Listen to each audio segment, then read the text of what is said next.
Hello and welcome to another episode of the Spideydude Experience. I'm Zach Joyner, your friendly neighborhood webmaster and host of the program, webmaster at Spideydude.com, the website that powers also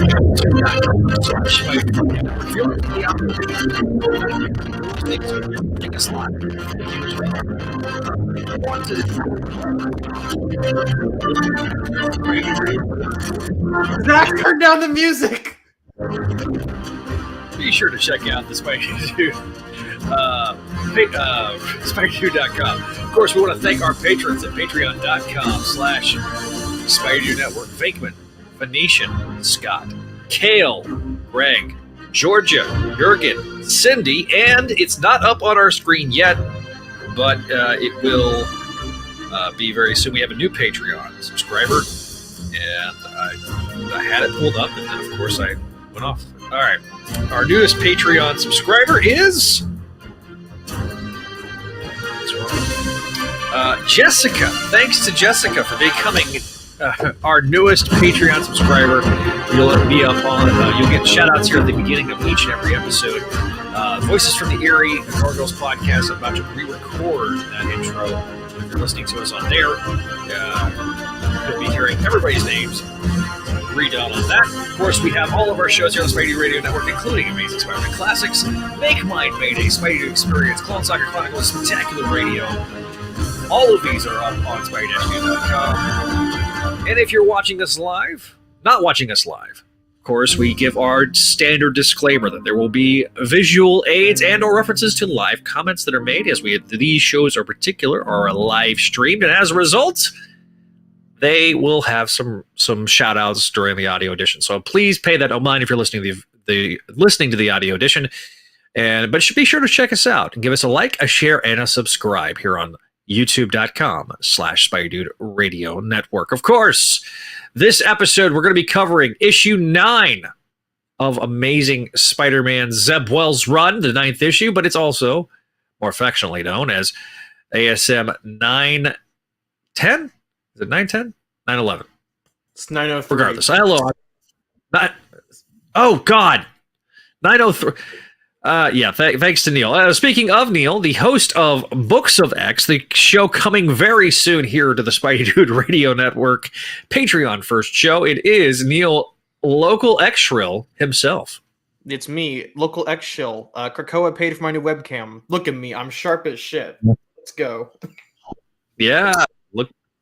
Looking sharp, buddy. Looking sharp. And I don't do this with just Neil, of course. We have Adam.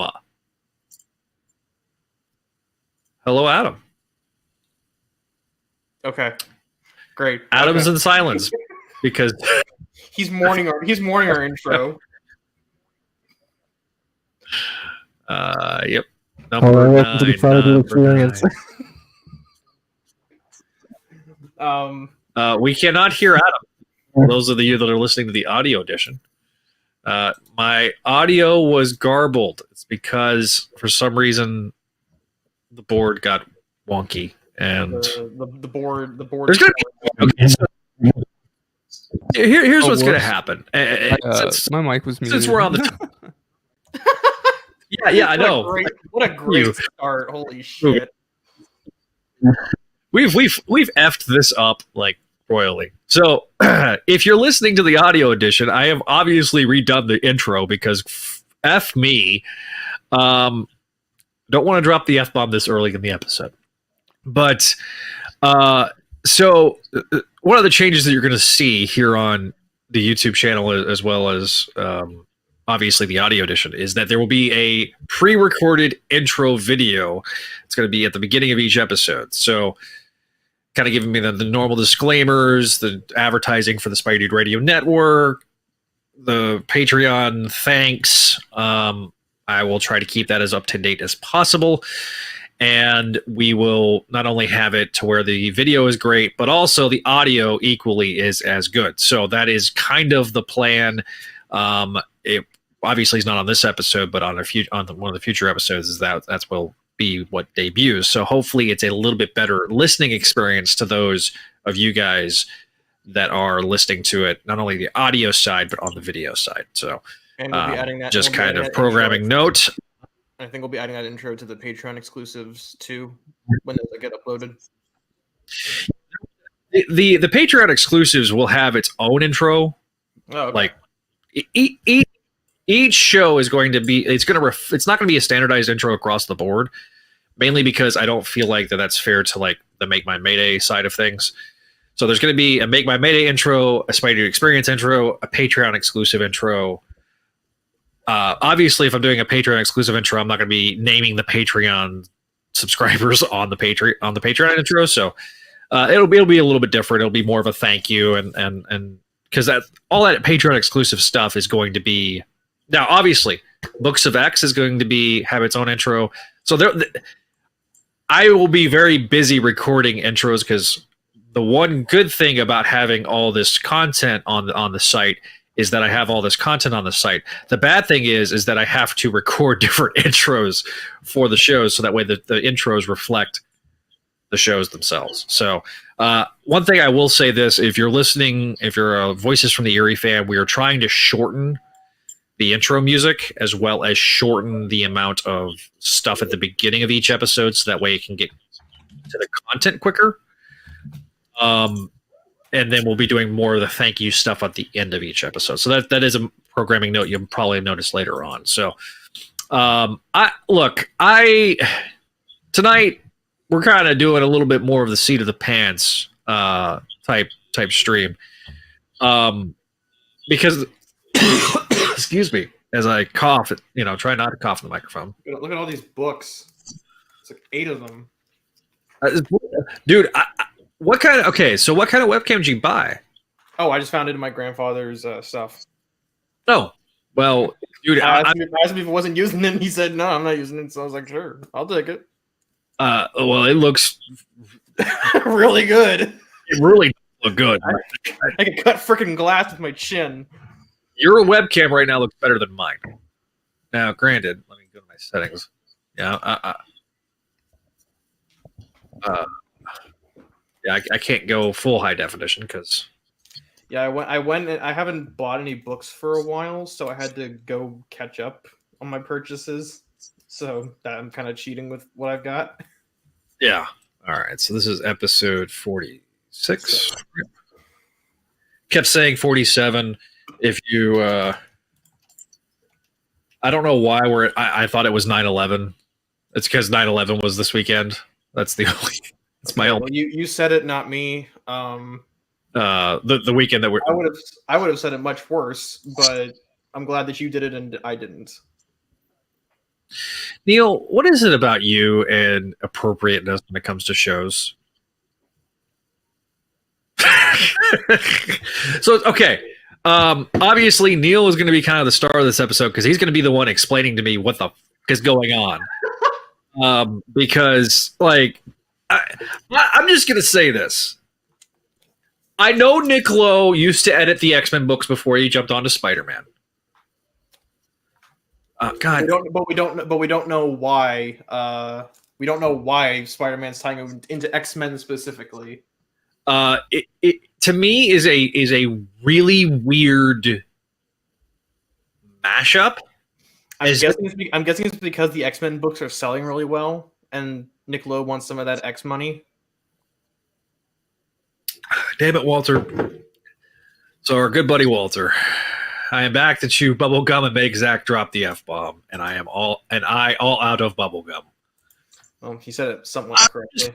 Walter, that I was about to say he still can't type. I was going to say Walter is notorious for his typos, so I'm glad some things never change. I hope you're feeling better, buddy. I know you're still fighting the good fight against the big C word. So keep fighting that fight, buddy. So again, I have no idea like what's going on in X-Men, but we do have some. We did have a couple of news topics we wanted to hit. The thing that came open today. Yeah, let's start with the announcement that came today as we're recording this episode. So the day that this episode is being released, that there was an announcement about Miles Morales. He's back to the. I love these ads. I don't know why. So you're good. Okay. So Miles Morales is back. Cody Ziegler, who, if you read Beyond, he's the guy who was one of the Beyond board members. He wrote, I believe, 85, or was it 83 in the Dr. Octopus arc? I know He wrote he wrote the Craven arc. He wrote several issues. He was the guy that we really had no idea what to expect out of. Yeah, he did a backup for Miles number 25, I think. He did, and that didn't give me much hope. But you can't judge a guy based off of a very small backup. I think that's what we've learned there. Yeah. But he was a pleasant surprise on ASM. He's also writing the Spider-Punk series, so obviously the Spider-Man office likes them enough to bring him onto one of their main ongoings. Didn't he write a few episodes of She-Hulk too? Yeah, I think he's one of the table, whatever round table they've got for She-Hulk. The writer's room. Yeah, he's part of the writer's room. So in December, as the 60th anniversary of Spider-Man winds down, we have Cody Ziegler and Federico Vicentini, who, if you recall, was a mainstay on the back half of Spencer's run on Amazing Spider-Man, coming to Miles Morales Spider-Man #1. And he's apparently teaming up with Misty Knight. They really want Misty Knight to happen. Somebody at the Spider office likes Misty Knight. I'm thinking it's not Thompson, because I think it might be Ziegler. Maybe. Look, I have been on record saying Ahmed's run has left me cold. Especially this last half. Like that first half, I think we were like, okay, it's not like great, but it's passable enough that I felt like the artwork was an issue. I never liked the guy that was drawing those early issues. Javier just because I didn't like, especially to you, and Neil knows this, and so does Adam. I am a stickler about Spider-Man's eyes. If they're two squares, I don't no, I don't like that. Yeah. So I guess sorry. Un momento. Okay, so I guess while Zach's going, I will kind of go through the article. So Ziegler basically says that, after Miles has spent 6 or 7 issues hopping dimensions with his Goo Boy shift, he he wants Miles to basically go back to basics. It's sort of like what happened. It's sort of like what happened with Slott, where after Slott was like doing the Parker Industries stuff, Peter was like going around in like jets and had all these gadgets and tricks and stuff. Spencer basically brought him back down to being poor and miserable, but there was MJ there, so we were forgiving of it. And he says that he wants Misty Knight to essentially be, I guess, his black mentor. He views Misty Knight being like a black role model to Miles as a huge thing. And to be fair, I kind of get where he's coming from on that. I don't get the same takeaway from it, but I'm sure someone does, and I think that's enough to justify it. And he thinks that Spider-Man is a character that's inherently hopeful, and that's a trait that Ziegler wants to highlight. I'm not sure if I feel hot about a comedy writer trying to do something like that, where it always feels like tacked on at the end that it's hopeful, but I think it could work. Look, I think, well, first of all, him going back to his regular costume, I think, is a whim. I think that was just like a universally agreed upon decision that the new costume was bad. The new costume is aesthetically, it's not. It didn't feel like Spider-Man. Yeah. This cover is great, by the way. Oh, that should be a poster. Like straight up, that probably. I think this is the main cover for the book, which is good. I like Daiku. I like Daiku as an artist. That'll probably be a poster. I would bet that's a poster in your comic shop. I wish that they had made the Venom Blast orange, because that's what it usually is. But I get why he chose to make it blue to contrast with the yellow city lights. Right. Right. Yeah. that's neither here nor there. That's not really an important detail. It just looks cool. It's a good looking cover, and I like.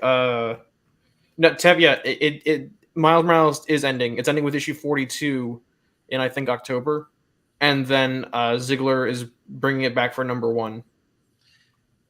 Yeah, I just first of all, anybody that thought that with a movie coming out literally next year, that they would sideline Miles Morales for 6 months and just let him rot in the corner. Listen, I think Miles is one of those characters that's never not going to have an ongoing at this point. Yes, it's another relaunch, Tevye. So I just feel like that. Look, not that Ahmed is a bad writer, because I don't think he's a bad writer. First of all, Walter, I don't need. We don't need cowboy slander in the chat. Listen. You really want me to drop an F-bomb? You get to me talking about the Cowboys, because I was bleeping pissed on Sunday when this is being recorded the first week of the season. I have never wanted to drink. I haven't wanted to drink that much since my 21st birthday when they lost to the Eagles 44-6. Don't get me effing started, okay? And considering that night I almost got into a physical fist fight with Eagles fans, and I had to be kindly escorted by my best friends who intentionally got me drunk because it was my 21st birthday, that tells you how bad of a night it was. Anyway, Tevye asked why we needed Miles to be relaunched. Well, for one, I don't think he needs to be number 1. I think legacy numbering continuing the volume would be fine. But I'm one of those people who's like, if you're gonna relaunch, wait like 6 months, let the character cool down for a bit, and then try again. I think we're only getting like a month-long break for Miles, if that. But I think you're delusional if you think that Marvel is just gonna sit on their hands while a brand new movie is coming out down the pipeline. It's getting heavily hyped and not capitalize on it. There will probably be a Spider-Man mini too, right? I mean, 50 variant covers. Yeah. Okay. Yeah. Hey, Mr. Comics, how's it going, dude? Excuse me, I had a minor. Also, I have my poster. Mr. Comics. Hey, speaking. That's a good looking poster. I don't know who got that for you. Mr. Comics, by the way, Mr. Comics 89. I appeared on episode 7 of this podcast. Did a little 90-minute episode. And it's not little. It's actually one of the longest episodes of his podcast. We talked about Ben Reilly. We talked about a little bit about me, my background. I hope to be back on sooner rather than later for part 2 of the Ben Reilly discussion, because we got to 90 minutes and we're like, man, this is going on, 90 minutes. So, me and Ben Reilly, I can talk hours and hours. We talked mainly about the stuff before his resurrection, so this will be the stuff mainly after the resurrection, which will probably require me to have more alcohol. So, as he said, episode 7, and yes, Zach did have a brain fart. All right, real quick, Zach. While I'm doing the next article, can you pull up the Legends article? Because neither Adam or I can find it. I am pulling up some notes on that right now. So okay, so I'm going to start the next article because that's in our lineup. So D23 was this week. September 10th and 11th is the only things we care about because that's Marvel, and we can't stop consuming Marvel content to our detriment. So basically, yes. Kevin Feige got up on stage, said, "Hey guys, you don't care about Star Wars, but you care about Marvel, right?" And he basically they did a rendition of the Rogers the Musical from Hawkeye. If you've seen the Hawkeye Disney Plus, they actually did like a live rendition of the Rogers musical from Hawkeye. Dang. So no Spider-Man news, unfortunately. I assume that Tom Holland is still in the middle of renegotiating his contract. Mm-hmm. But the first thing we got. So there was about that. There was some discussions that I kept seeing online that there was a lot of rumors and innuendo leading up to it. We were hearing things like Fantastic Forecast was being announced. That the Henry Cavill's Doctor Doom was hilarious. Though it was not. It's that okay. Yes, it was hilarious, but I would have been like, okay, I could because think about it. That's gonna be a role where you're mostly masked. Yeah. If you're gonna have another prominent DC EU person playing a role in the Marvel universe, and especially if you're getting Superman, what better role to play than one that's going to be required to be masked the majority? I mean, that would obviously be a slight against DC, so I'm not sure if they would want to go that far. But Hyperion's like the obvious cast. Oh, yeah. I mean, but anyways, let's start with Wakanda Forever. Basically, Wakanda and Ironheart are kind of the same thing because Ironheart's going to be in Wakanda Forever. Basically, the Dora Milaje are fighting against Namor and the Atlanteans, and Riri Williams is building the Ironheart armor. And Feige says that the show that the Ironheart show will focus on magic and technology, which is weird. It's not in here, I don't think, but Don Cheadle did confirm that he's going to be in Armor Wars still. That's still on the table. Yeah, they announced that was a thing still. Ant-Man and the Wasp. Oh, sorry. It's even more important than that. He's going to be a big part of Secret Invasion, and that's going to lead into Armor Wars. So it's there, kind of two halves of one whole, sort of. Yeah, it is two stories that are one. Yes. So Ant-Man and the Wasp: Quantumania. This is what I'm looking forward to. I like Paul Rudd and Evangeline Lilly. They have really good chemistry. Basically going to be fighting Kang, who, if you recall, was in Loki as he at the end, he who ends all things, I think, or he all that is all that remains. Yes. Yeah, something like that. He wasn't named Kang, but it was Kang. That's all you need to know. Secret Invasion. Speaking of Armor Wars, Secret Invasion is basically Nick Fury running around shooting people and saying they're Skrulls. Whether or not they're actually Skrulls, we'll figure out later. Loki and Fantastic Four. They got a director. It's the person who did WandaVision. And they did a trailer for Loki. They actually showed footage from Echo. Okay. Basically, Maya Lopez, Echo, is basically going to be fighting against Vincent D'Onofrio. Alakwa Cox is coming back as Echo. Daredevil, Born Again, I think it's 18 episodes. Yeah, yes. They said it was 18.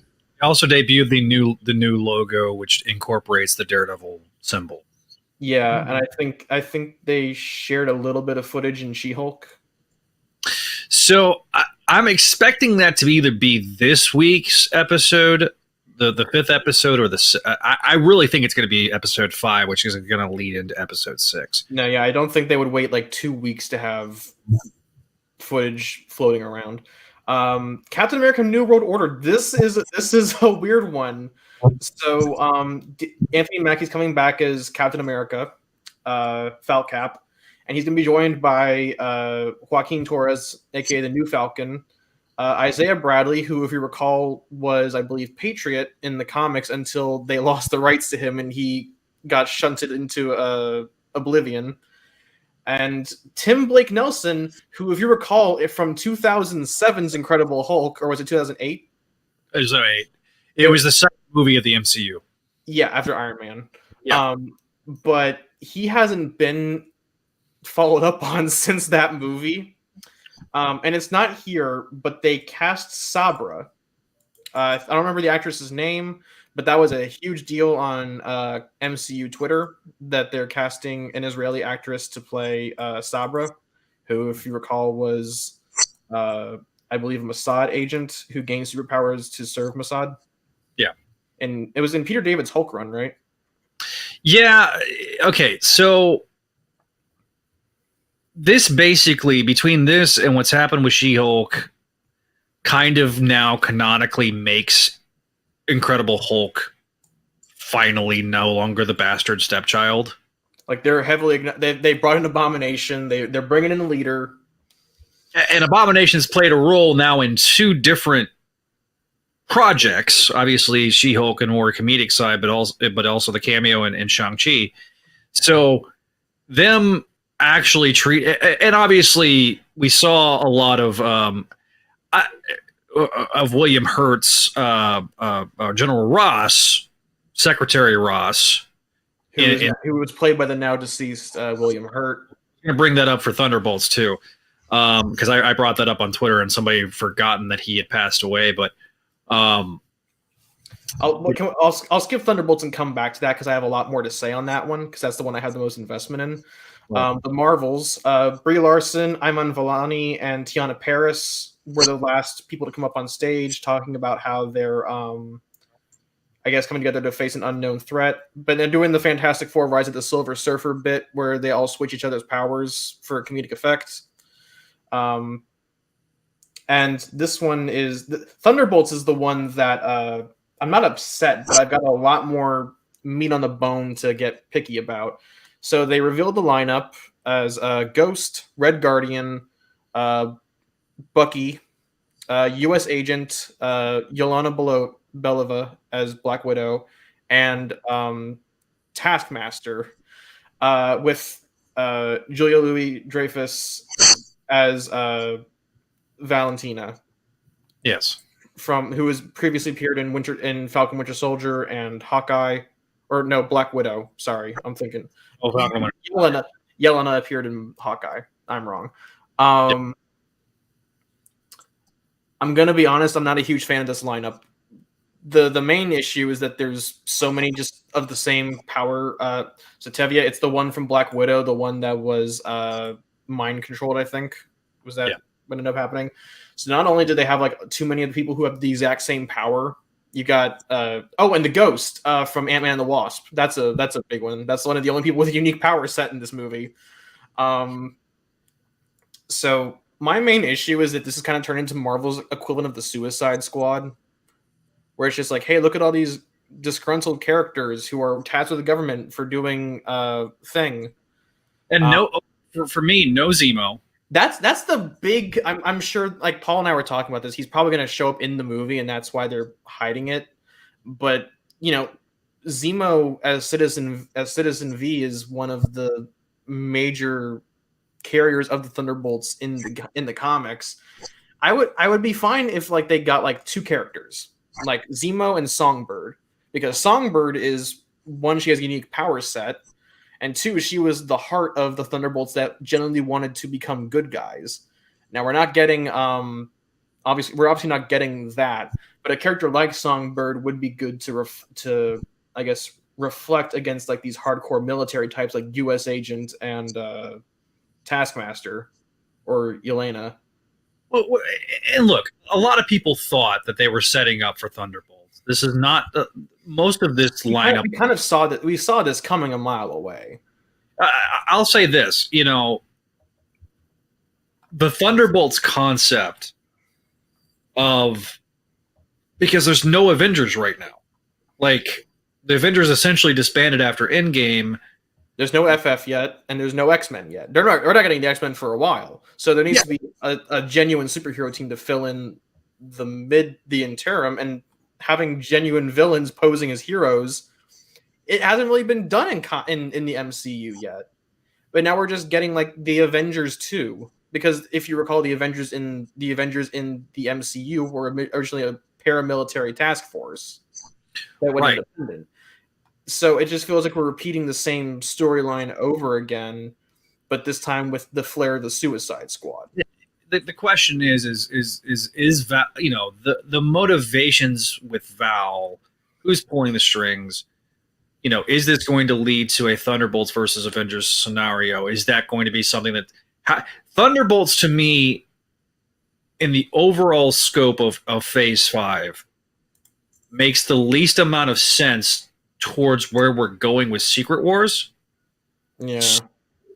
I am genuinely excited, but you're right. To me, there's this doesn't feel enough like Thunderbolts. This feels like what we've seen with Thunderbolts in the later stages, and I honestly genuinely Jeff Parker's run, or Way's run, or even or when Soul took over, like the Rolk bolts, where Red Hulk led the team. It feels more like that than. And I genuinely thought that William Hurt was, if they're going to do Thunderbolts, it's going to be like that.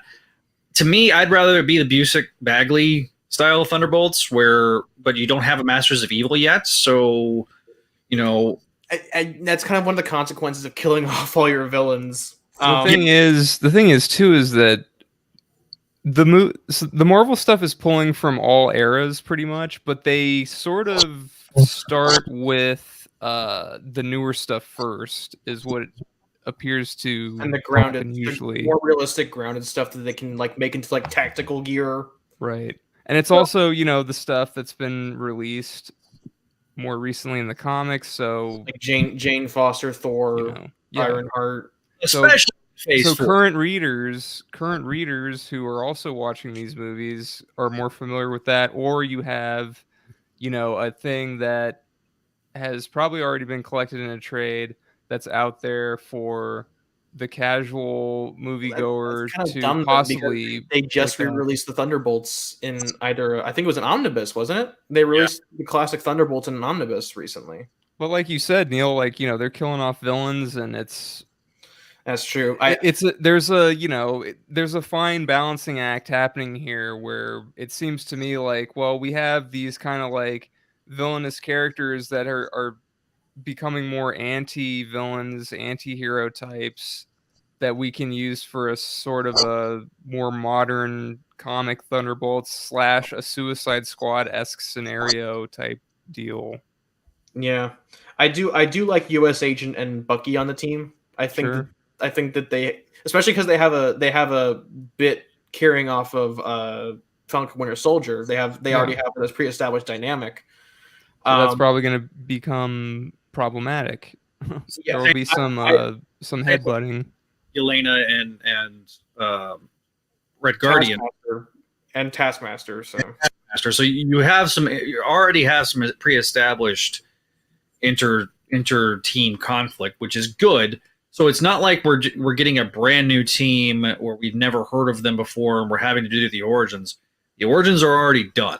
So I'm interested to see what's the next step with these characters. And I think that's the engaging part. And I know Paul was I feel it was a little hyperbolic to say this, that it's going to do Avengers level money. I don't think it's going to do Avengers level money. I think it's going to do well. I just don't think it's going to do Avengers level money.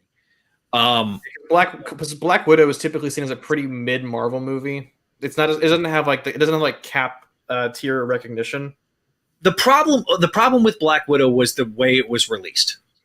After Endgame, on a shoestring budget. To me, Black Widow should have been done in the year between Infinity War and Endgame. With Captain Marvel and Ant-Man and the Wasp, just to show the gap. Yeah, those two movies should have came out in between Infinity War and Endgame, because at least the timeline would have been a little more recent. It would have had genuine concern about Black Widow's safety, because we don't know what happened.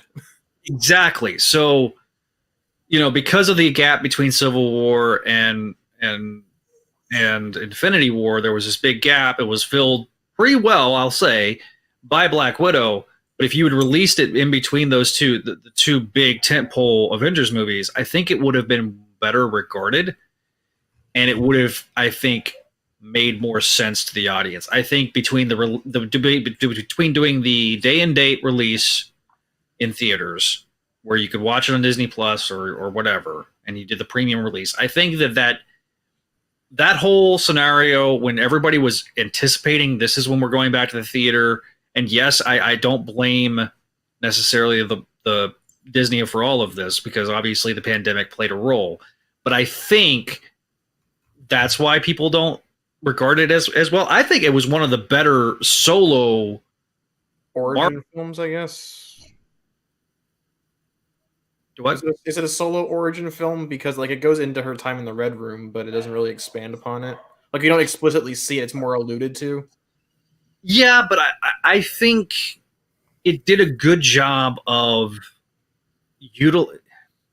to me, I think if you look at it through the prism of like how I look at Incredible Hulk, Incredible Hulk did a great job of doing the origin like through the credits, and you kind of get into the action, and it was a little more expanded, obviously, with Black Widow, but I thought it did a really good job of balancing the two sides, the two halves. Well, and Venkman even says Black Widow was the first movie he saw in theaters after the pandemic. Or for when me, the pandemic was happening. Yeah. For me, that was Shang-Chi, first Marvel movie. That I saw that one in theaters. Real quick, this is kind of in the same realm, but I went back and rewatched Eternals recently just to see if it's aged any better since we last talked about it. It's better on the second viewing, but I think it would have worked better in two ways. One, cut the main cast in half, or at least pit them against each other more explicitly early on, and make it a Disney Plus series. Because you have like 12 characters, right? You have all the Eternals plus Dane Whitman, and you gotta establish all these dynamics, explain how they got here, where they've been. I think the biggest problem with Eternals, and this is just my opinion, it was Marvel trying too hard. Yeah. Well, we talked about it being like a Zack Snyder movie in disguise, but getting the hot Oscar-winning director by trying to make it more of an art film, by utilizing this massive cast that all have to check off all these different boxes. And I'm not saying that it had to do that, but for a segment of the audience, I'm not saying it's a huge segment, but for a small segment of the audience, they focused on that. To me, I don't care. But you have this big cast. It is very difficult to do an ensemble movie with all new characters. The reason Avengers worked, because we built up to the Avengers over 5 or 6 movies before we got to the Avengers. And yeah, no, I was gonna bring that up. Is Eternals has 12 characters. Thunderbolts, I think, is learning from Eternals' mistake of trying to introduce so many characters. That this isn't the final lineup on the Thunderbolts. That they add a few more, like you say, 1 or 2 more as we get closer, like Fixer or Songbird or Jolt or something. I don't know, a character that has a unique power and isn't just I can punch good. It's funny, Walter. He mentioned Samuel L. Jackson's last round as Nick Fury with Secret Invasion. I don't think so. I think he will. My prediction is he will be around until Secret Wars. I think Secret Wars is going to be where the baton more or less is passed from Avengers, the Fantastic Four, and X-Men. You want to know what you want to hear my weird theory? He's gonna pass the role of super spy master to Abigail Brand. Because we have Sword already. It's a different agency in theory than what we get in the comics. Right. But you've got essentially all the pieces in place to have Abigail Brand step up and be the spy master of the MCU now that Fury's gone. Or you just do what the comics did and basically rejuvenate him or recast him or something. Oh, I could make him a Watcher. No, we're not doing Original Sin. Shut up. We're not doing Original Sin. Not that was a thing, but no. Look, I think that at the end of the day, look, Walter's not wrong. He's in his 70s, but if there's one character that he will play until he croaks, he's already pretty much more or less said this. He'll play Nick Fury as long as they'll let him. I don't blame him. It pays good, and there's not a whole. Nick Fury is in the MCU not a huge action character. He's definitely not on the same caliber of action superstar that he is in the comics. The Hasselhoff Fury. He's definitely more of a not background, but he gets paid big money to essentially stand around and bark orders to people. It's the comfiest gig in the universe, and I don't blame him for wanting to play that gig as long as he can. But he also has a respect and love for the medium. Yeah. Respect and love for Marvel because they've taken care of him. And also, like he said, like, you can use my likeness for the Ultimate Comics so long as I get to play the characters. So this is essentially like, let's see how long I can make this work. Because and I'll say this, that was a masterstroke by Brian Hitch. I mean, we have Brian Hitch to thank for that. Like, you know, and it goes back to the things that you guys were saying earlier about how my issue with Phase 4 has been this feels like the Marvel Now era of the MCU, which is a very polarizing era of publishing. And really didn't feel like they knew what they wanted. Yeah, they didn't know what they were doing. They just didn't have a solid direction until like Civil War 2, and then they bungled it and had to do something else. That's literally precisely my point. So I feel like them doing more of the current stuff is an issue, and I think that's where a lot of like the internet fanboys, for lack of a better term, get a little upset because, or have gotten upset. They're saying, "Oh, Marvel's struggling." The problem has been is that now that we know that this is the multiverse saga, and we know that there is a tapestry, and we know that the multiverse is a thing, then okay. The problem is they should have announced this or teased it in some way much sooner than they did. Because for the most part, Phase 4, and look, Wakanda Forever may blow everything away. I'm looking forward to it. I think it's a stroke of brilliance to bring in Namor in that film, since he's such a big element of Marvel's history.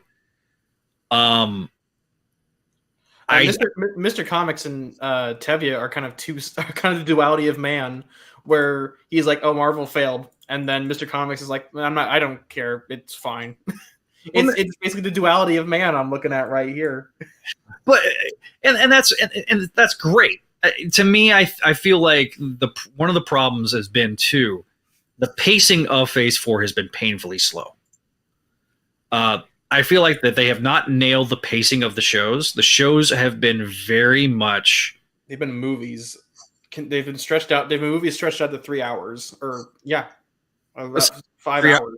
It's 6 hours, and you know the other problem is that like things like Moon Knight. Okay, they're Werewolf by Night. They feel like one-off things. I'm looking forward to Werewolf by Night. By the way, look, I am not. Yeah, me too. Not a horror guy. I don't like horror. But I know host of the Sabu Cinema Era podcast, Chris, is a horror guy. So I'm going to support it. I also know technically, yes, Namor is Marvel's first mutant. Yes, Deviant. Well, no, I think they imply. Have you seen Ms. Marvel? Okay. So there's like 3 shows I have not watched, or 3 shows / movies I've not watched. I still haven't watched Eternals. I think I need to hold your hand through that movie. I still haven't watched Eternals. Doesn't Harry Styles show up in Eternals, by the way? It's in like a mid-credit scene. He's Star Fox. It's like a 2-minute. It's like a 2-second cameo. Can he even act? Can the dude even act? I know he's in that new freaking Don't Worry, Darling. Don't Worry, Darling. I've seen everything he's been in. I've seen Dunkirk. He was fine as like Star Fox for 2 seconds. It wasn't great, but it wasn't like I'm gonna jump off the bridge and join Gwen Stacy if I have to watch him act in Eternals. So again, I like, because everything I've read about the Don't Worry, Darling, yes, it's a shit show. Dude, and I'm sorry. Neil, you could make Zach watch. Okay, Eternal.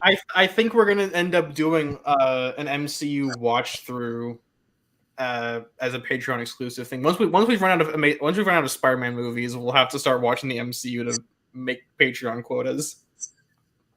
Yeah, so that has been a long time theory that Ms. Marvel was only an Inhuman in comics because Marvel didn't have the right. That was an Ike Perlmutter decree.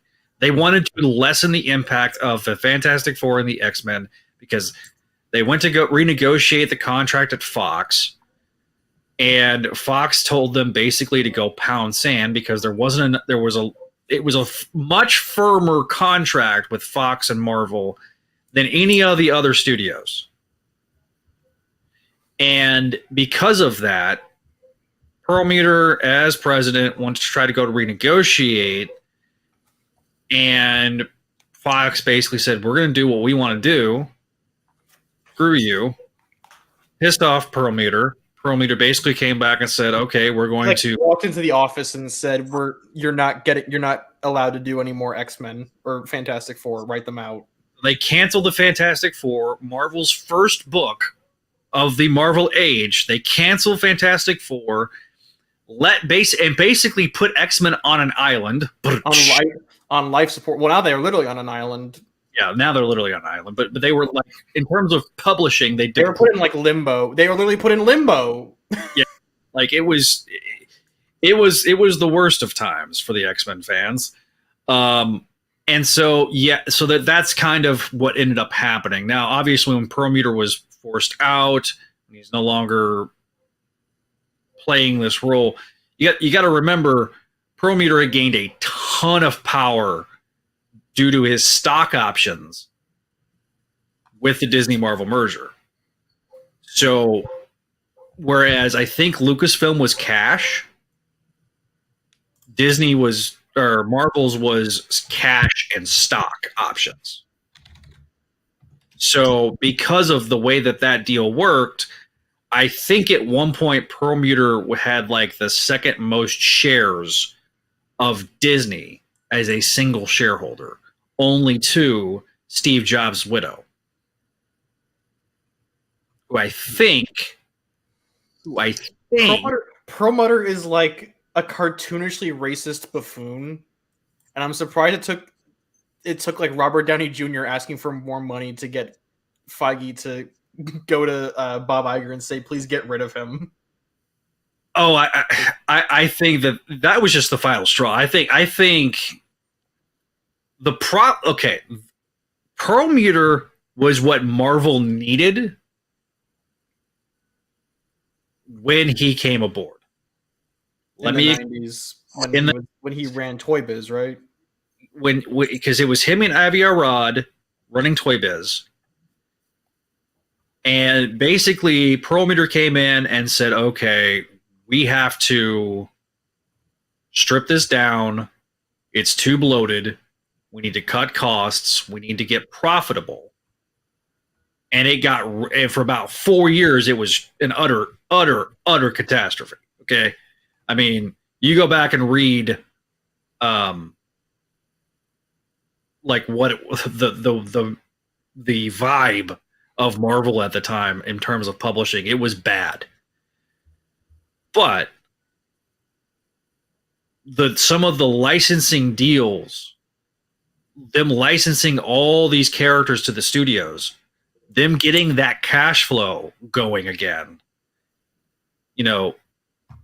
Avi Arad was great for the marketing side, and Perlmutter was great for the business side. And so they were profitable enough to where Disney paid them $4 billion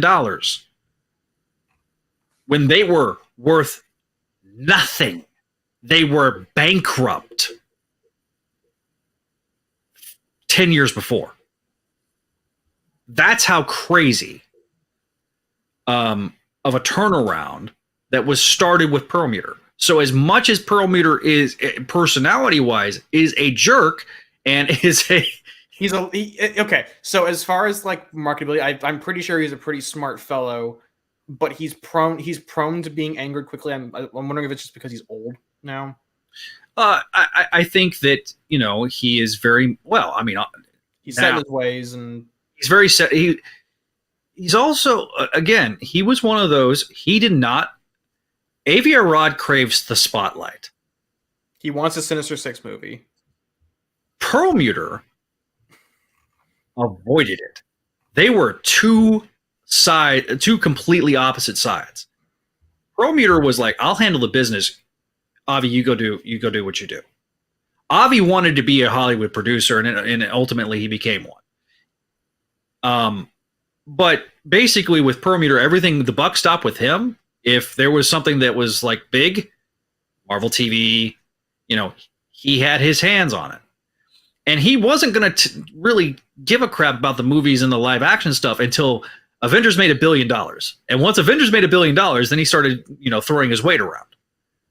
So again, Perlmutter I view as kind of the necessary evil for Marvel to get where they eventually got. I mean, God, Tavia is like going nuts in the chat right now. So about Earth Mightiest Heroes. I liked it. Look, Tavia. I remember Inhumans. Tavia. Here's a tease for a later show on the Spideydude Radio Network. Greg and I are going to do Earth's Mightiest Heroes podcast. We have specific people that we've already been in contact with, that we've already talked to do a similar show to Voices and Spectacular Radio. We will go into the whole thing with Loeb.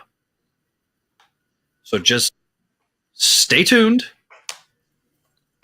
and go from there. I've never, that has been a planned show for a long time. Don't know when we're going to do it. Okay. I don't know when we're going to do it. But between like the 87 shows we have going on right now, where there's a lot of moving parts. Literally, we have 7 shows on the network. So, to add an 8th show, going to require a lot of spinning of plates. Once Voices gets through season 2 and we get into season 3 of the Gargoyles Chronicles, or the Goliath Chronicles, excuse me, and obviously they're going to be covering all the stuff with Greg. Oh, I forgot that Elsa Bloodstone is in Werewolf by Night. Yes, she's not a redhead though, which makes me big sad. So as long as she has double shotguns, though, I will be happy. But my point being is that we've talked about doing a behind the scenes type show for Earth's Mightiest Heroes, just because I love that show.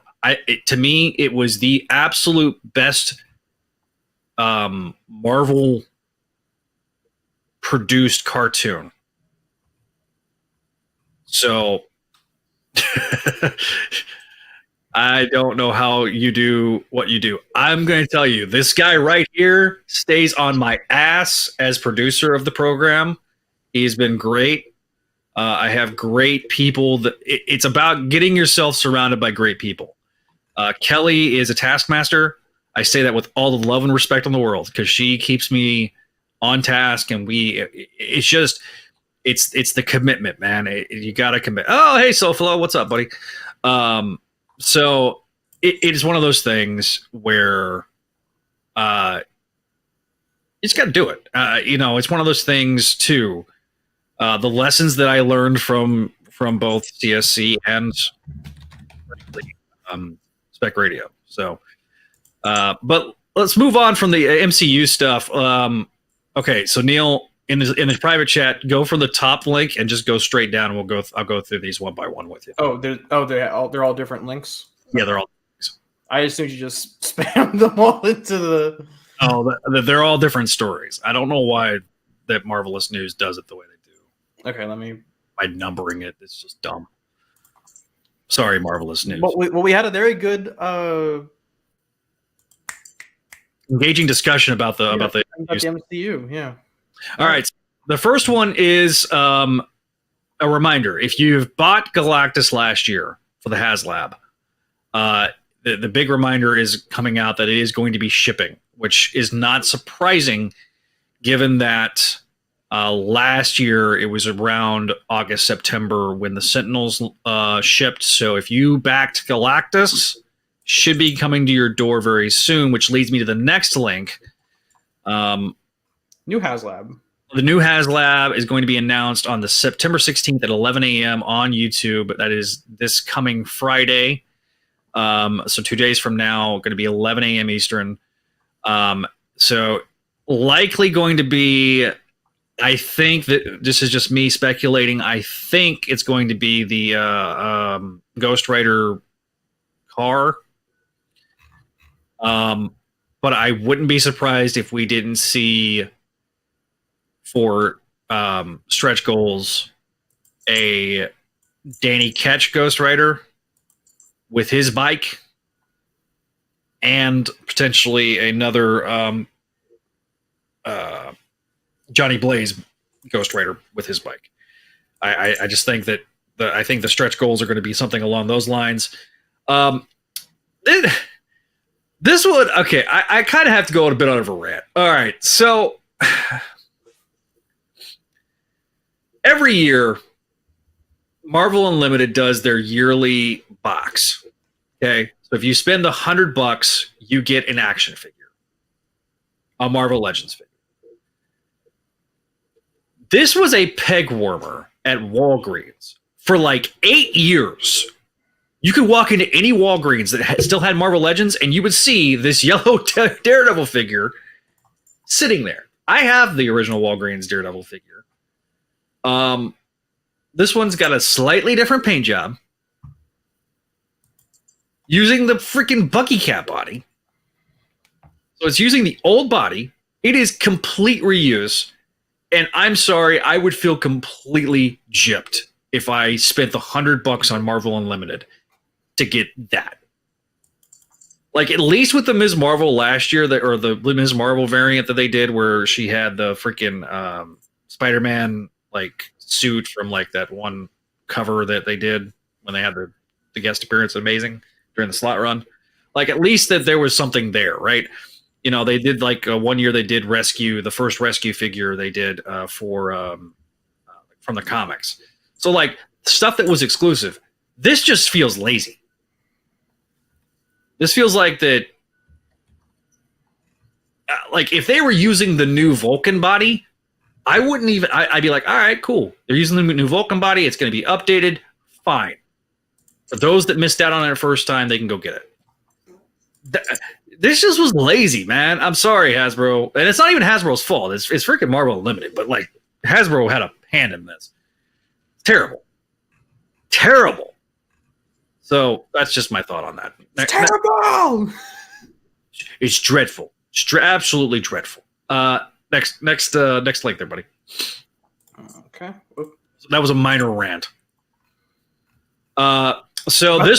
About to toss this baby in the river. Let's go, boys. This was announced during D23. It was a D23 exclusive that is now available for pre-order. It is Mystique. So if you missed out on speaking of Walgreens, another Walgreens exclusive, Mystique, the comic version of Mystique was a Walgreens exclusive Marvel Legend. If you missed out on her the first time, you can pre-order this. This is based off the animated series, obviously, and it's got Baby Nightcrawler in his Baby Moses Nightcrawler in his swaddling clothes. So if you want to go through the images, you can. They're okay. So this was something that was announced during D23. Oh my god, just a baby's in a gun. Well, I mean, it is Mystique. Yeah. This is the obviously the VHS packaged version. Can we get an edit of like, you know, that picture of the lady throwing her baby? Can we get that? Can we get that with Kurt? Yeah. So yeah, if you missed out on Mystique the first time, she is going to be the latest in a long line of VHS inspired boxes. She is also cell shaded, so if you don't like the cell shading, this one's a lot more subtle. I'll freely admit, based on the renders, she doesn't look like the cell shading is pretty subtle. It's not as bad as some of the cell shading has been at times. So she is technically a re-release, but a lot of people missed out on her the first time because she was Walgreens exclusive. And finally, the main of the news topic that we had an hour's worth of show to do. Like we're flying by the seat of our pants. Oh my god, it's just a wall of text. This is the big one. The big one's here, boys. Dark web. Yeah, so let me quickly read the press release. This December, the two most famous wronged clones of the Marvel Universe will team up to take back what's theirs. Madeline Pryor, aka the Goblin Queen, and Ben Reilly, now known as Chasm, will reignite an inferno that will send Spider-Man and the X-Men into a spiral in dark web. I need to get the echo sound on that. And they won't be the only ones feeling the flames of Maddie and Ben's revenge. In addition to the launch of the opening one-shot December, yay, my birthday month. This is going on during my birthday month. It's going on longer than that, man. Drive me to drink. December will bring on a series of tie-in issues and limited series, and fans can get the full scoop right now. The saga will be bookended by two one-shots titled Dusk and Dawn. At least it's not Alpha and Omega this time. Written by current Amazing Spider-Man scribe Zeb Wells. Drawn by superstar artist Adam Kubert. Not bad. Dark Web number 1 will reveal the true scope of Madeline and Ben's wicked alliance, which means what it means for Spider-Man and the X-Men, and the surprising role Venom will play. The sun is setting, dusk is approaching, and it's going to be a long night. Zeb Wells will continue the story in Amazing Spider-Man 15 and 16, and with legendary artist Ed McGuinness. Parker will have his hands full with back-to-back showdowns, starting with Venom. Find out exactly why Venom is helping Chasm, and then it's time for the main event. That's Venom, right. Momentum, Venom, momentum. That's right. Hang on. You know what? I feel like I need some background music for this. So okay. So can I ask a dumb question? This is mostly a logistics one for us. Are we going to review every issue on the main show? Not. Please no. I mean, we haven't had a book like this for ASM so the thing is, like, you don't actually have to read all this stuff to get the gist of it, right? Like, I hope not. They've been saying like they've been saying the X-Men stuff's going to be like the X-Men miniseries is going to be kind of important. Yeah. So we'll see. Let me finish reading. We'll do that on Patreon or something. Oh yeah, we need content for that. There you go. So back to the. Which also, like someone said in Humans, like that would be if we set a stretch goal to like just like $100 a month. We'll review and we'll watch all of Inhumans. Nice. All right, here we go. So back to where I was back to where I was in the press release with some. All right, I background music for it. December will see the launch of Dark Web X-Men, a 3-issue limited series by X-Men's writer Gary Dugan and acclaimed New Mutants artist Rob Reese. And Dark Web X-Men #1, chaos reigns in the streets of New York City as demon hordes pour forth from the realm of Limbo, a realm that until recently was ruled by magic. A realm now ruled by Cyclops' X, also Havoc's X, also a clone of Jean. Okay, so real quick, I want to make this point. I'm so glad that the X-Men component is a tie-in book and not the main X-Men book, because we're already getting the Judgment Day tie-in. This is exactly what I wanted, because I don't have to read this in order to keep reading X-Men. Right. So I'm happy. The X-Men wade into the fray by taking on some of their darker history as the Goblin Queen returns for vengeance. The not-so-happy reunions continue in Dark Web X-Men #2. Some reunions, like those with an evil X who rules a dimension of demons, are not so great. Sometimes even having your amazing friends, all caps, they're really baiting with it. Like, guys, remember Amazing Friends? Before this event is over, I will be pulling various sound clips for the podcast on the panel, and Missing Angelica Jinx will probably be on there. Just forewarning you. At your side isn't enough to save things. Quote: "You can't go wrong with the X-Men and their amazing friend Spider-Man. Limbo is attacking New York and threatening to ruin the holidays. Come for the Inferno. Stay for Rob Reese," Dugan told comicbook.com. Currently, supporting character in this page's Amazing Spider-Man, Ms. Marvel, will also have... What? What? She had 2 pages. What the hell are you talking about? I almost swore. Did you see my... I recovered really good on that one, Zach. Aren't you happy with me? I am happy with you. Ms. Marvel will also have a significant story arcs during the event in her own limited series, Dark Web Ms. Marvel, from Sabir Frazetta, known for his work on Marvel's Voices and Ms. Marvel on Disney Plus, and artist Francisco Mortano, I don't know. In his exciting Marvel Comics debut comes a bold and badass new version of Ms. Marvel. Fresh off her first few weeks working as an intern at Oscorp, Ms. Marvel finds herself as the last line of defense against a bunch of deadly and dangerous experiments going haywire thanks to Maddie and Ben's demonic machinations. Ooh. Will things get even worse when Kamala finds herself in limbo with no choice but to fight her way out? Quote, I could not be more thrilled to return to Kamala's world after writing her in Marvel's Voices in Identity and getting a chance to help introduce her to the small screen on Disney Plus. Peraza told Newsarama, this time around, Kamala is facing a new challenge, the dangers of limbo. And a few familiar faces, friends and foes, are bound to make some surprise appearances on this adventure. And Al Ewing and Brian Hitch's Venom number 14, secrets are revealed. Madeline Pryor has plans for Eddie Brock and the symbiotes he can control, and in this issue... Wait a minute. He's not even Venom right now. That's still Dylan. Spoilers. I guess they just forgot, like I did. In this issue, she and her new ally Chasm brings all to bear, unwillingly turned into a slathering and terrifying monster you might recognize. Eddie Brock's fears from the last year stand fully realized in this turning point for Al Ewing, Ram V, and Brian Hitch's enthralling run on the title. Writer Christopher Cantwell and artist Lan Medina continue to explore Norman Osborn's heroic journey in Gold Goblin number 2. It's time for Pepsi Man. Pepsi Man. The thought-provoking limited series will prove that being a superhero isn't for everyone. After facing Chasm and Dark Web number 1, Norman Osborn will have to face another.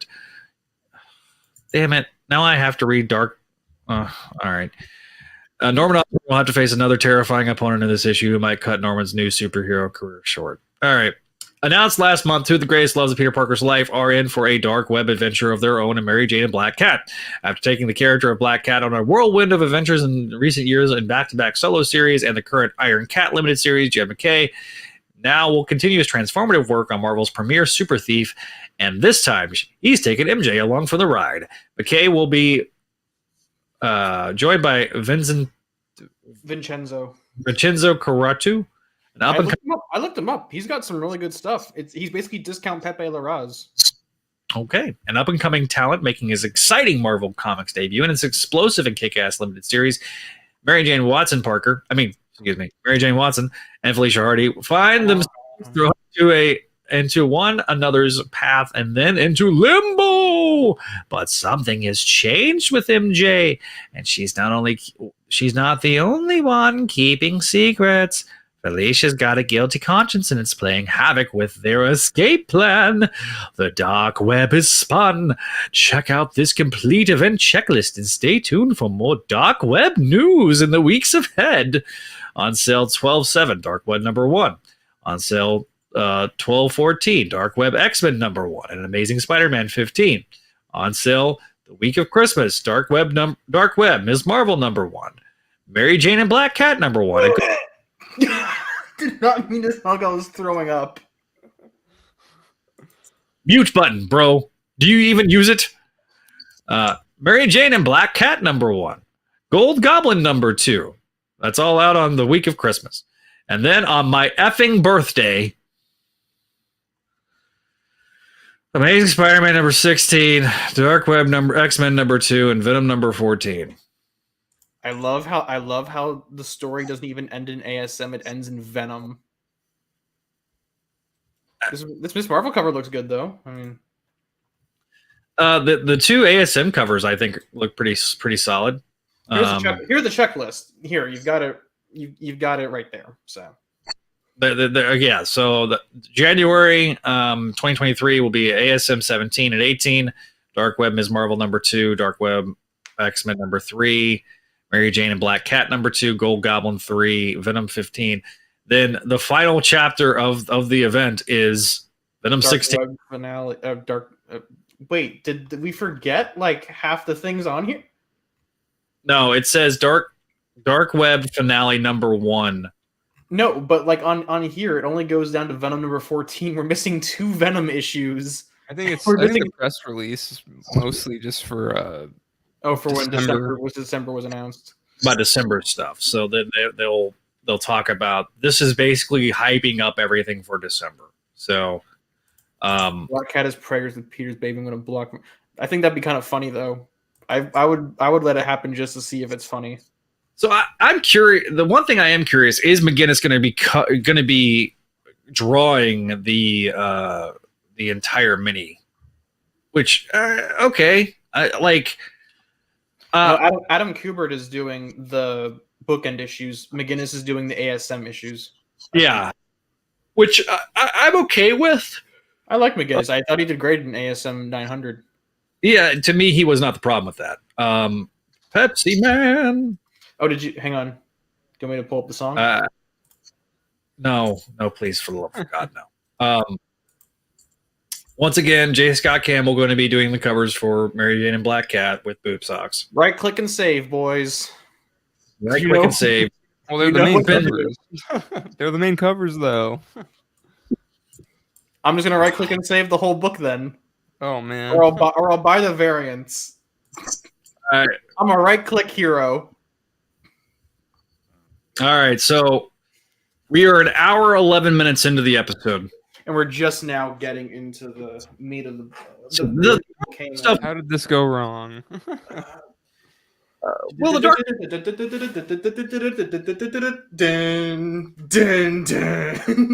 Yep, that's me. You're probably wondering how we're an hour and 11 minutes into this podcast, and we're just now getting to Amazing Spider-Man. So that happened. In order to figure out, we had to go back to the summer of 1986. What are you referencing? It's the record scratch freeze bit. Oh, from like Ferris Bueller? No, from Premium Rush. I've never seen it. You've never seen Premium Rush? You've never heard like Teenage Wasteland playing to yep, that's me. You're probably wondering how I got in this situation. You've never heard that? No. Okay, Where first have you been? Yeah, Walter. You're talking about like nobody understands half the jokes you're saying other than me. Okay, They're all Dallas Cowboys jokes. No, the Kryptonite and the Peter and Paul. I thought the Dallas Cowboy defense line thing was funny. Yeah, it is kind of funny. Okay, well, so considering that they lost on national television on Sunday, and they were the only team in the season to not get a touchdown opening night. How embarrassing! Yeah, that's okay. Let's not talk about it. Okay. Anyways, Paul's coming soon, so we'll have that to talk about. So let's give some background info before we get into ASM. Thank Christ, because this is where I'm like, all right, Neil. Here to quote your buddy Brad. Okay, so Krakoa paid for my new webcam, so I'm obligated to shill for them. So if you're like me and hate having money, Marvel sold this thing for $7.99 called the Hellfire Gala One Shot. So in 2021, because Marvel hates you, they took all their ongoing titles and tied them into this thing called the Hellfire Gala. Basically, the X-Men flexed on the world, said, let's terraform Mars, and said, you can't have it. At the same time, they also announced their lineup of X-Men, who, due to political reasons, were dissolved, but Cyclops said, no, you, go away, Xavier, and decided to form the X-Men as a world-saving team once again. Shut up. Be gone. Group chat? Yeah, it's the group chat. So the new X-Men lineup was announced, and it's on silent, Neil. I can't. It's on my iPad. Oh. Well, then I can't mute my iPad. But Marvel has decided, you know what? It sold well. Let's do it again, because running things into the ground is our specialty. But this time, let's make it an $8 one shot. So basically, what you need to know is that the X-Men once again flexed on the world, said, "Hey, we can resurrect ourselves now. Only we can do it. So you go over there, and we'll set the consequences for Judgment Day." What was that? Oh, that was my phone.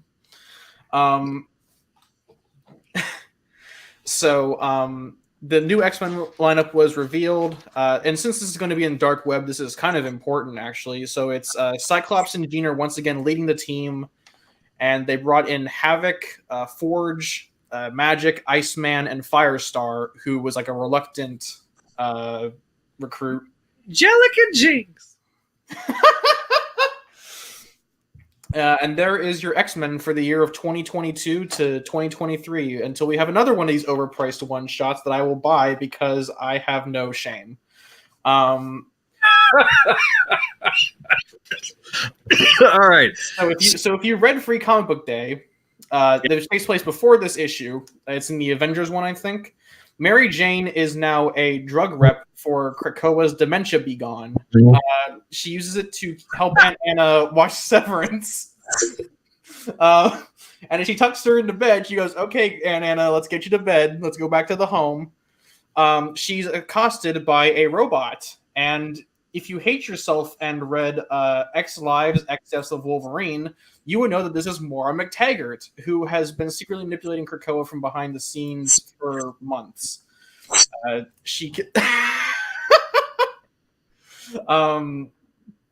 No, this isn't a comedy book. It's my stand-up comedy special. We'll cover this better in Books of X, I promise. We'll cover this with a degree of seriousness in Books of X. Mary Jane... Would I give Paul some sort of power right now? He's just going to throw that shit up the tree. So Maura McTaggart kidnapped Mary Jane, put her in a coffin, and turned her metal hand, because she's a robot now. Maura McTaggart is a robot. She is controlling Mary Jane by... Wait. Why is Maura a effing robot? I guess she was taken over. She had cancer, and it was revealed after Inferno, which was Hickman's departure from the X-Men franchise, that she had cancer. And so eventually... What? Wait. So now we've had 2 Infernos, and Dark Web's going to be the 3rd? Like, we had one in the 80s. We had one, 2 years ago. And now we're going to have the 3rd one with fucking Dark Web. Hey! F-bomb! You did it, not me. Like, what? Yeah, so okay, this book was awful, and as someone who is 50-50 on the Krakoa books in terms of like to dislikes, X Lives, X Deaths was a shit show. So basically, Moir was chased by a phalanx-infected Wolverine from the future, and that infected her body, so it transferred her conscience into an android, and now that android is Maura McTaggart. It's like Data from Star Trek. And she kidnaps Mary Jane and Make it stop. Make it shut stop. up. I'm finishing my recap. Paul's two favorite things: modern X-Men and Star Trek. I'm explaining ASM number 9's lead-in. Do you understand how this is? Oh my god! Hang on. No. Paul. First of all, hello, Paul, Hi. host of the Comic YouTube channel. Hi.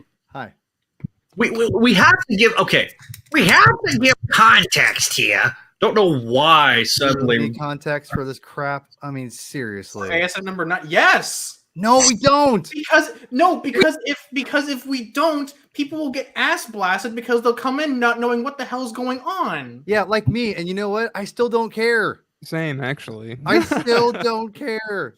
Okay. I came in completely blind. I'm like, that was a comic book.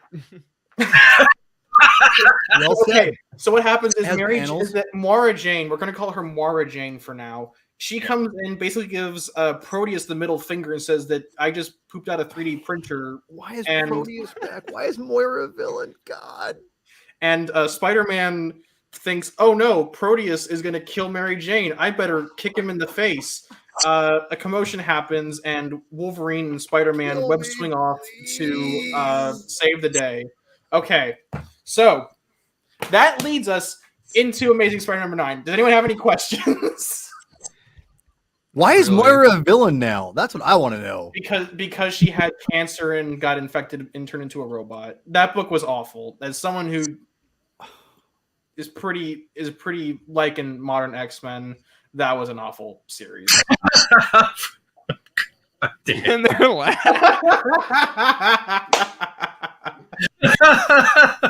Okay, well, for the audio listener, as Walter says, remember, these can be someone's first comic and their last. Because they come That's in, a very valid point. they come in, read this, they're like, what the hell am I reading? And they just close it and never come back. I'm always praising comic books because they're amazing, and they're like, I'm gonna pick up ASM 9. It's like, stop. Okay. And then Paul quit forever. Yeah, I'm like, oh well, the comic binge is done for. See you guys later. Comic bin becomes the garbage bin with Yeah. all the Radiac, you're just garbage garbage in it. The garbage binge. I've been holding on to that since last night. I had to step away. It's a reference from last night. If he hasn't watched it, watch it. It's pretty fun. Okay. Yeah. So For just a quick recap there, Radiac, because he's like, "What's up, good people? What did I miss? Am I too late?" No. Okay, so Didn't here's miss like much. in 10 seconds, I will recap everything I just explained. No. Laura's a robot, and Mary Jane's kidnapped, so Wolverine and Spider-Man have to rescue her. I did it! Wow, that was Why way couldn't you do it the easier. first time? Bunch of news in the first hour and 10 minutes, so go back and listen to the rest of the episode. Yeah, which I'm sure breaks Paul's heart. Yeah, I won't lie. I valued my time of getting gas, buying popcorn, and hanging out with my daughter and saying goodnight to her while you guys talked about stuff for an hour. Yeah. Anyway, Yep. The only thing I'm not gonna be mad about is the putting your daughter to bed thing, and like you know, 'cause, like, I had a limited amount of time. Yeah. Limited amount of time. but no, definitely go back, watch the beginning of the episode. Continue. Absolutely. so Is your- let's explain, or not let's explain. Let's go through ASM number 9. Yes. Oh yeah, MJ and Black Cat are lovers now. That is confirmed. In my archive of our own fan fiction, go read that. It's canon. Paul looks like he wants to jump off a bridge. I'm not jumping off no bridge, but I'm very confused where this is going. Okay. So Amazing Spider number 9, written by Zeb Wells, art by Pat Gleason, and colors by Marcio Menez. So the book begins with, unfortunately, a recap of the Hellfire Gala. Peter gets rebuked by Moira Jane, and he proceeds to have essentially the Peter is a man-child discussion with every character at the table, including the Cyclops and Jean Grey, Mr. Sinister, which admittedly I missed Zeb Wells writing Mr. Sinister. That was a good one. He's awkward with Cap now. And now we catch the present day where the Stepford Cuckoos and Bishop are interrogating Spider-Man until Wolverine comes in carrying a floppy disk saying, hey, this is an EMP, I guess. It'll short out Moira Jane. This is rough. Not you, sir. This is rough. Roll to the title credits. In Paris, Moira McTaggart has brought in Mary Jane and has brought her aboard her 18-wheeler that's going to, I guess, somehow stay hidden. Spider-Man and Wolverine use Gateway, the mutant, to teleport above the giant robots that Orcus has. By the way, Orcus is basically, what if we did every bad anti-mutant organization and just gave them AIM costumes? Basically, it's one massive fight scene interspersed with Logan explaining the plan that he and Mary Jane cooked up in the Hellfire Gala one-shot. And Grey Crow, who you might recognize as Scalp Hunter before that name was realized, oh god, that name was horribly racist. Wait, who is this? I was wondering who this mutant was. Legitimately. Yeah, it's a Grey Crow / Scalp Hunter. Who is Scalp Hunter? He's one of Marauders? Yeah, he's one of the Marauders. Not right now. Now he was a good mutant.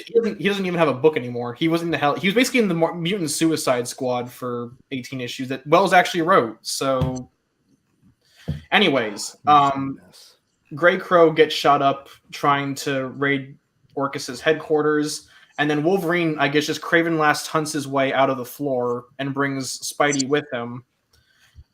Peter saves Mary Jane from Moira's hand. Is this okay?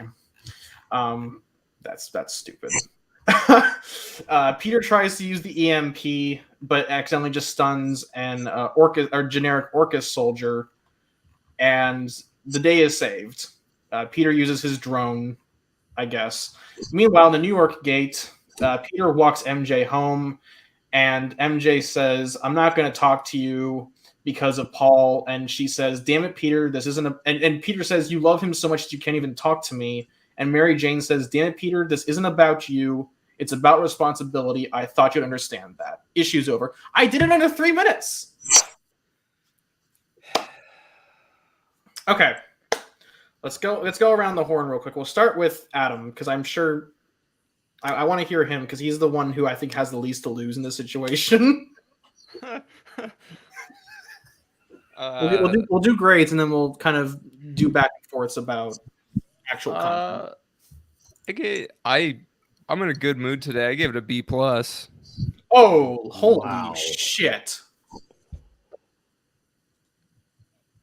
Do I need to discuss why, or No, are we doing all? I already know what it is. We'll I can guess it without even Adam even telling me. Adam, by the way, I like this shirt, buddy. Oh, thanks. It's an old one. This whole thing. Yeah. Yeah. Hold on. Can I just guess Adam's? Can I just guess for him? You just gave it a B+. It's the art. It's strictly for the art. More or less, yeah. Yeah, but the thing, okay, but hold on. But I actually thought I liked the action in it. I liked it. I liked that it was a big action thing, and it wasn't boring to me. We'll get to this in a minute. I just want to hear Paul seethe for a second. All right, Paul, what's your grade? Oh. You're supposed to let Adam finish. Anyway. Yeah, but we're trying to get to grades first so we can understand where we're coming from. I'm gonna give this a whole. I mean, I'm being generous. I feel with this one, it's a C. All right, Paul's grade is a C. Neil, grade. I'm giving it a C. And Paul knows where I'm grading from. So you're grading from the Judgment Day. No, I'm grading from the art, dipshit. Jesus! Wow. It's a term of endearment for Neil. I get it. I love you, Neil. You know this. Okay, and Zach. All right, so my grade is C- because. Okay, so let's start. No one was vibing with this, huh? That's interesting. Let's get the universal positive out of the way. Pat Gleason. Yeah. Yeah. Gleason saves this freaking book, because otherwise, I don't like when the X-Men are throwing up all over my Spider-Man book for a event that I'm not going to effing read. You're reading Dark Web. That's what you're. Only reason I'm reading Dark Web is because fuck it. No, the only reason I'm reading Dark Web is because. Show. No, otherwise I wouldn't be reading this damn thing. Otherwise I'd be boycotting it because of the Ben Reilly character assassination that Nick Lowe is so intent on doing to the Baja Blast saga. Actually, I like Ben Reilly now. No! You're wrong, Paul. Wait, hold on. Actually, I have a thing here. I have a bit here. So what if Chasm? What if Ben Reilly changes his name because of what you said earlier, Zach? So his name's Chasm now, right? Is his villain name or whatever. So what if Ben Reilly changes his name to Chaz M? Actually, Zach, I have a little present for you. Oh, mighty damn. Oh, fuck. That looks good. That's legitimately good, man. It's good.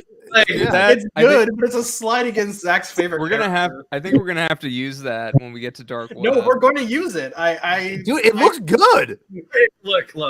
For the web overlays, then yes, let's. I already gave you the thumbs up on it. I'm stoked about Chasm, dude. I'm legitimately the only thing I'm not stoked about is freaking being in Dark Web with an Inferno Part 2. I don't know why it needs to be an X-Men. That it's Inferno Part 3, Paul. We've had 3. fair. Well, Inferno Part 2 was a completely different Inferno. Yeah. This is True Inferno, which I just read, by the way. I read all the original Inferno and Spider-Man tie-in books, and they actually weren't that bad. They're actually pretty good. They're weird, kind of, but I mean, the Hobgoblin thing was awesome. I love that. I mean, you have freaking Macendale being like, "I want to be as strong as a Green Goblin.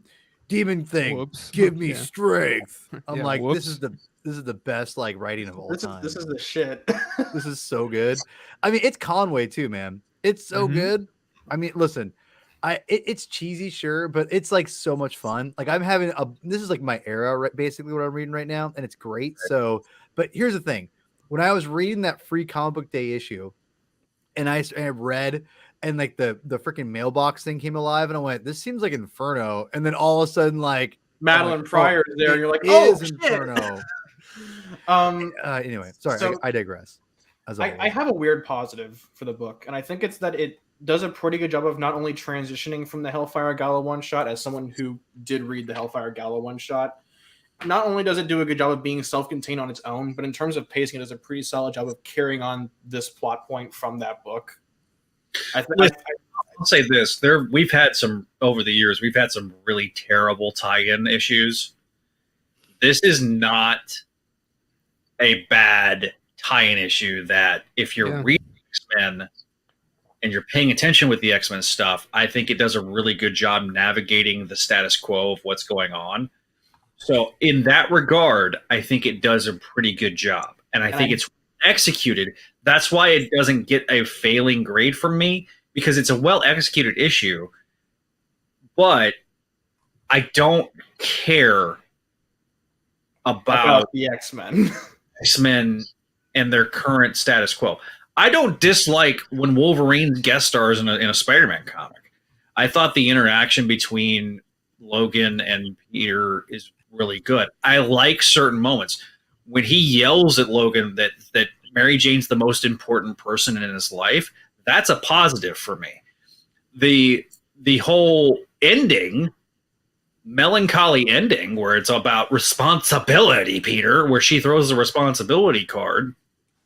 I get some of what has been why some people reacted negatively towards that, but it seems to me that there is a reason that she's protecting these kids. And I think that the kids now are the key to the whole Paul, not the relation. Yeah. No, I agree with that. Yeah. But yeah, I'm sorry. Go ahead. So the fact that, again, one of the things that we praised Spencer for was a tie-in to a larger event. Now, granted, I was more invested with that. Because Absolute Carnage was Spider-Man event, right? It was tied into Spider-Man. Spider-Man kind of jammed in here on this one, because he didn't need Hellfire. He didn't need to follow up on Hellfire Gala as a one shot. This was fairly self-contained, aside from the Moira McTaggart stuff, but it's not the most horribly executed. And the problem that I have with it, to a certain extent, too, was that there's no comeuppance. Hey, Mike. There's no comeuppance for the villain in the story. It's like, oh, look, I'm going to go run over here because I'm comeuppance. And that's because it needs to tie into Judgment Day. Because if you read the end of this one shot, Moira comes back to Orcus headquarters, and it's or not to Orcus. She goes to Druig of the Eternals and says, "Hey, here's these people you need to kill. Good luck." Which Judgment Day is really good, but no. I'm only gonna read Judgment Day for you, Neil. I want to make that very clear. Okay. I have no interest of reading it. Besides, you and Kieran Gillen are the only reason why I'm gonna read this book. It's probably Marvel's best event since 2007. Well, Radiac does bring up a good point.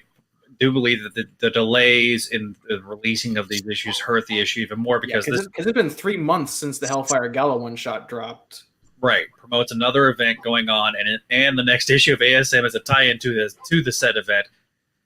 Yeah. So again, the momentum that was supposed to be generated with the ties, I don't care about this tie-in stuff to an event that I'm not going to read. I want more answers to the status quo that you've established. We just had this major development with Peter becoming a employee of Oscorp. We have to grind the overall narrative to a complete halt to accommodate for this Hellfire Gala tie-in, and then Judgment Day, which I'm not. I'm liking the main event, but I'm guaranteeing I'm not going to like this tie-in. Look, again, it's one of those things where I then have to go read other books to get the full story. I do not care about reading this anything. Yeah, I don't either. I have zero. Like I feel. Here's what I'll give it one positive thing for the story, because the X-Men stuff I thought was awful. I hated it. Like I just did not like it. I didn't care. I don't care about any of these characters. I know what they're trying to do. I get it. I respect it, but I don't like it. So I just accept it. Right. I'm like, okay, I'm just going to read this and get it over with. And it did push narrative forward. It pushed a different narrative forward. You're pushing the Mary Jane, Spider-Man, and Paul situation, right? I don't think it did. I think it just spun its way. Well, okay, they interacted, but it didn't feel like it. Yeah, but she reveals a whole huge thing at the very end. Like, you know that there's a big thing about responsibility. Like, she's doing this for more than just love, it sounds like. So there's pushing storylines forward. You may not like the storyline. It's being pushed forward nonetheless. Now, I say that, but I still, it's like, I get what they're doing with the tying in and everything. But like Adam said, I have no interest of reading these books. This is not selling me on anything. I feel no obligation to know what's going on with Mary Jane.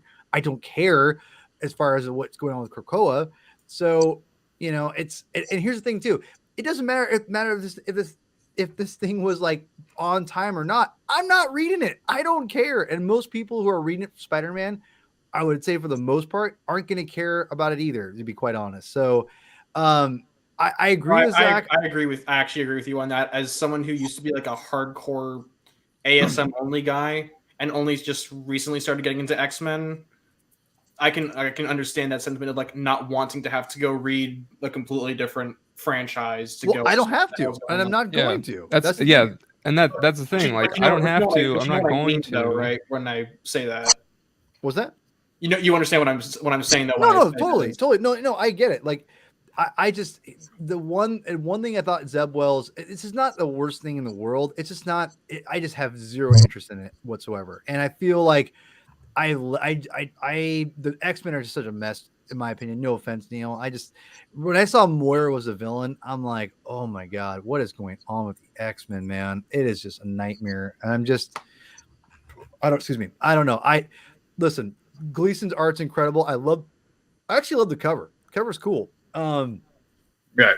I love, there are things they planted here more. They established more of the costume with Oscorp's costume being different and being modified, and Spider-Man using that. Again, they're pushing some narrative forward with the overall things. The problem is that it's not exactly all the narrative that I want. And with the whole Mary Jane and Peter situation, even though I'm saying that they're pushing narrative forward, I still don't like what's going on. I don't like this whole thing of this mystery of who are the kids, who are this, what's his responsibility.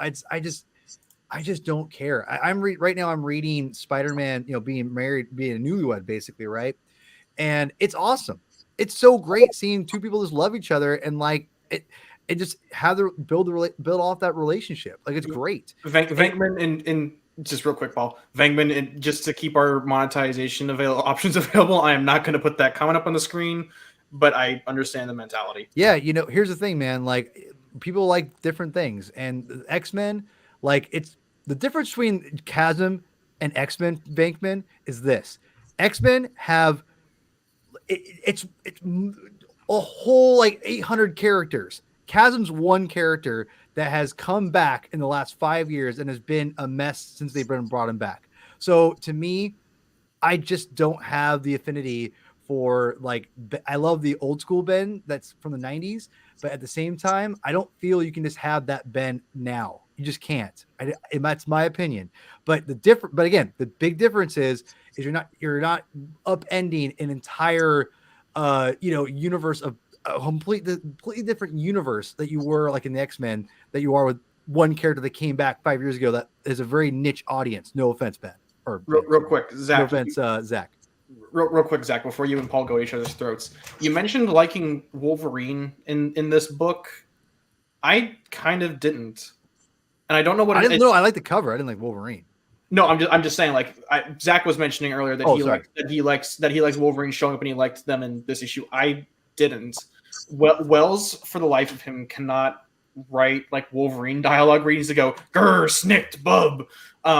He kind of writes Wolverine as like a CIA agent where he's just spewing tactical information and saying like, now we wait. He doesn't sound like a gruff Canadian manlet. He sounds like the guy who's larping at the range as someone who knows what he's doing. Yeah, and I can understand that. It is somewhat bizarre some of the choices that Wells made, particularly like when he's like, oh, like when he has Peter go, well, Wolverine's going to heal. Well, no shit, Sherlock. Mary Jane already knows this. She lived with the dude during time. I'll give that. That was questionable. That was meant to be. I think that was meant to be like Peter trying to make awkward conversation, not necessarily have it like ignore continuity, but more just like, so Wolverine will heal, I guess. But that was Mary Jane who said that, wasn't it? No, that was Peter who said that to her, and she's like, I know. Wait, what? Hold on. And listen, like I just, man, this. Oh, okay. I think the problem in this book is that it gets hijacked for being a hijacked book like it is. I'll give it credit. It did push some narrative forward, and like again, narrative I don't always like with the whole Mary Jane thing, but I will say it did push it, but it was. I'm so tired of this mystery with Mary Jane and what's happened the last 6 months. Like I'm not that so.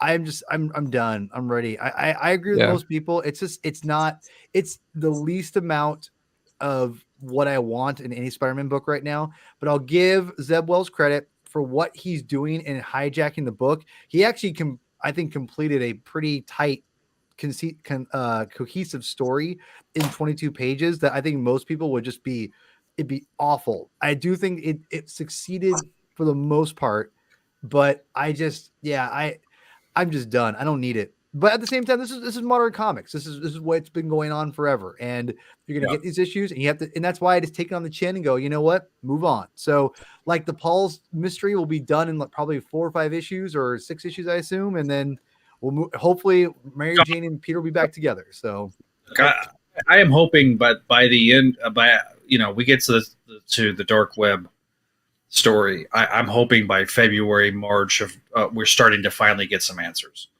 I think so. I'm a little annoyed that we don't.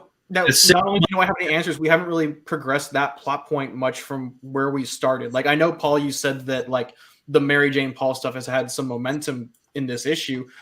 To me, I guess the main issue is that it's mostly stuff that we've already inferred from. And Radiac actually brings us up that in the final moment, the final page, there's nothing in that final moment that wasn't previously inferred from previous MJ appearances in the book.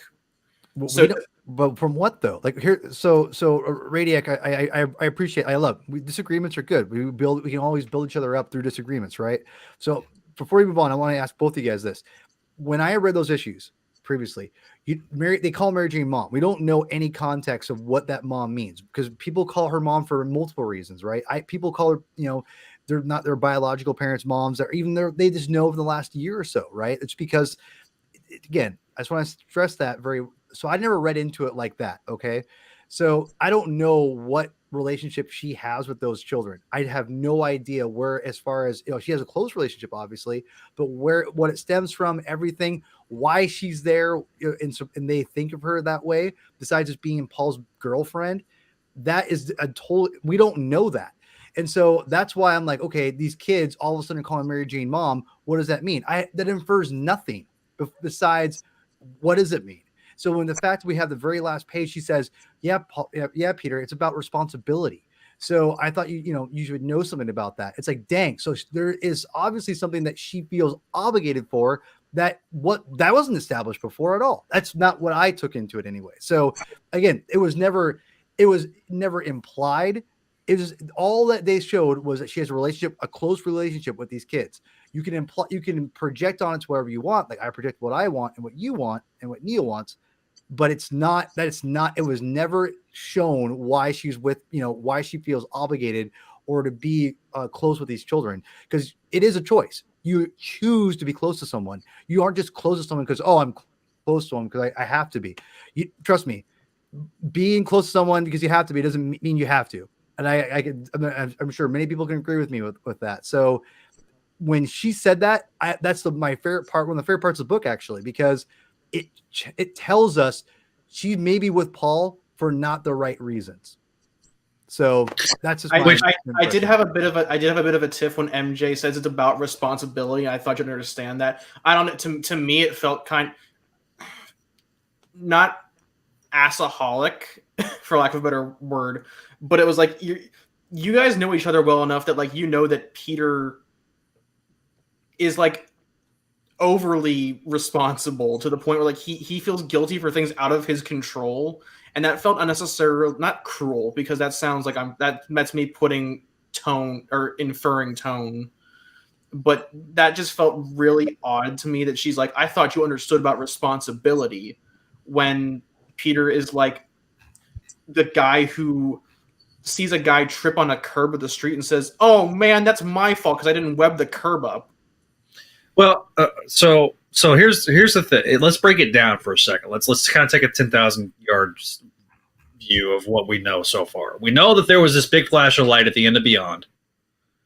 Flash forward to 6 months later. Glowing figure is the key. Peter blows up York. Yeah. That's the key too. The glowing figure, the blowing up of New York. The kids look like MJ and Peter, sort of.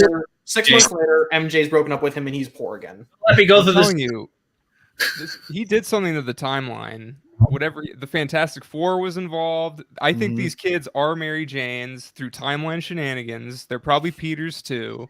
This glowing figure has something to do with it, and yeah.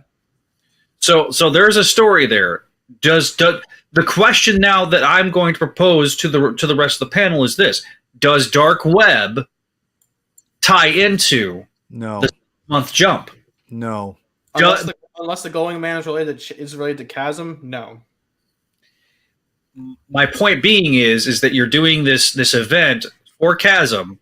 When you set up Chasm in that very same issue, the status quo of Chasm, and then you have this the glowing man of doom. So I thought that was his name, Glowing Man of Doom. That was kind of a rad name. Named him, and that's part of my frustration is that we can kind of make the logical connection that somehow whatever Peter did is connected to the Burning Man. Burning Man. That's what I'm calling. I'm calling him Burning Man. We can infer that whatever happened in that 6 month time skip was related to the Burning Man, but we don't have any direct connections. And that part's kind of frustrating me because it's been all tell no show. We're told Peter did this thing and that's also frustrating because we're not getting any. And I agree with that. I agree with that. I have agreed with everyone. Adam can vouch for me. Right. Neil, you've heard me. Zach, you've heard me. I don't like the 6 month thing. It's stupid. I think it's a dumb move. Zeb Wells is doing good work. I think this is the biggest problem, and I don't love the MJ thing. I want to make that very clear.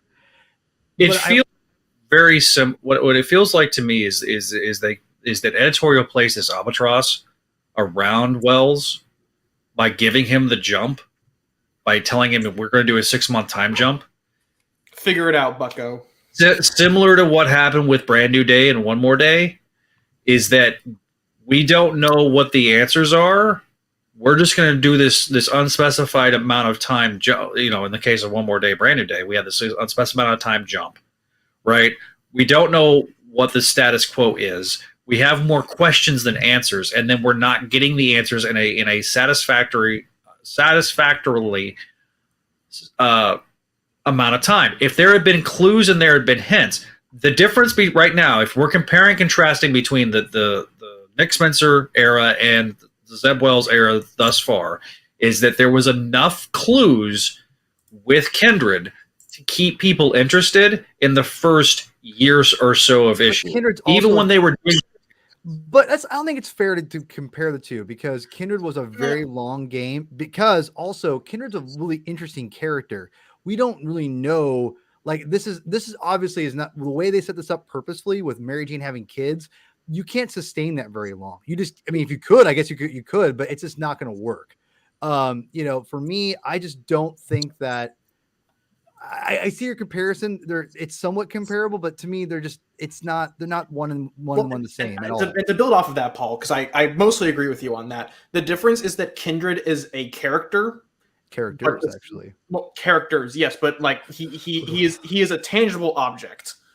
Yes. The 6 month mystery is abstract and non-linear, and that's the problem. Is that we can follow Kindred, right? Yes, but we can't. And we can watch him do things, but unless we get flashbacks or something to that 6 month gap that we don't know about, we have no way of getting answers unless they're just dumped in exposition to us, which disrupts the flow of the book, but also just feels unsatisfactory. Whereas with Kindred, we can watch the methods to his madness. We can watch him build up Mysterio as like a distraction for MJ and force him to isolate Peter. I think Zeb has been going for, and he's been going for this drama of trying to build this relationship of Mary Jane being angry at Peter, which again, it's like that, because having her angry at Peter is a big deal, right? He's really trying to build that up, and he's trying to have us care about it by using things. Radek, you said that whole point about you think she just said that to like remind us that's a motto and whatever. But again, Mary Jane knows Peter inside and out, and like I know, like you said, Neil, like she knows that he's the biggest, he's like that. That's what his motto is, and he's selfless.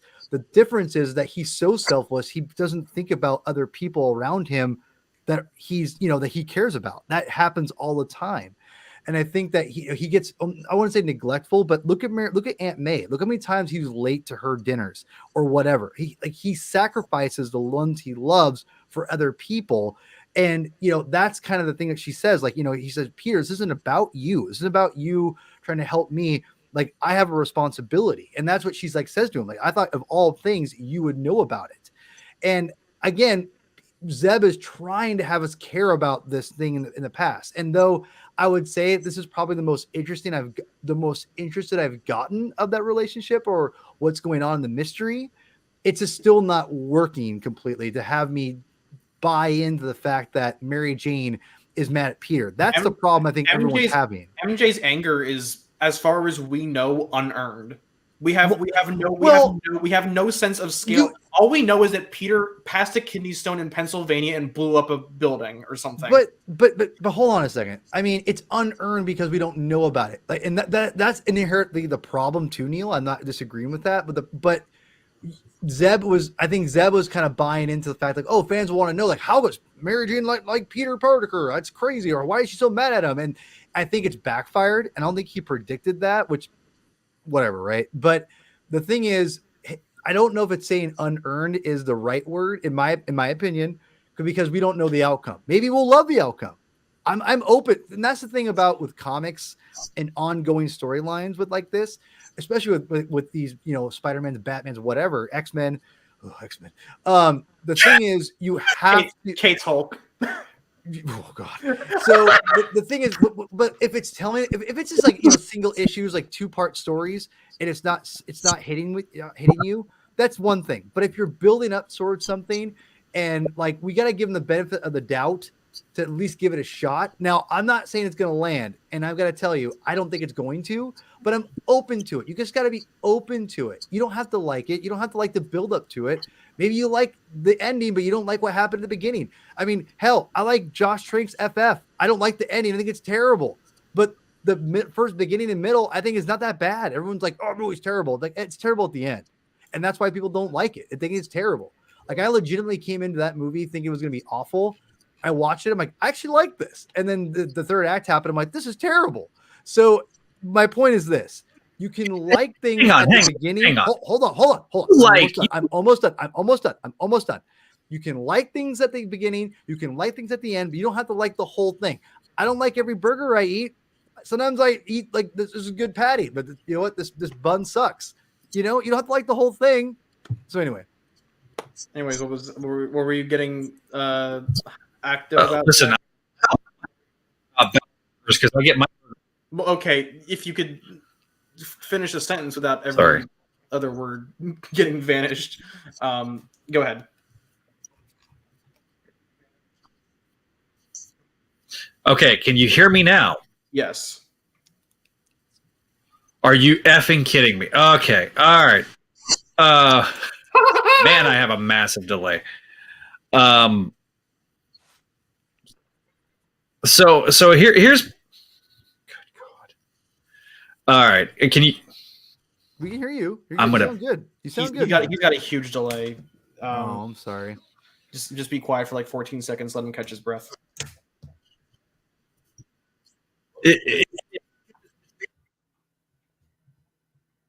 Okay, well, he just died completely. So, Adam, why don't you go, man? You haven't talked in a while. Go, Adam. Hit us up, bro. All I'm going to say is this: the problem that partly is. Okay, go ahead, Adam.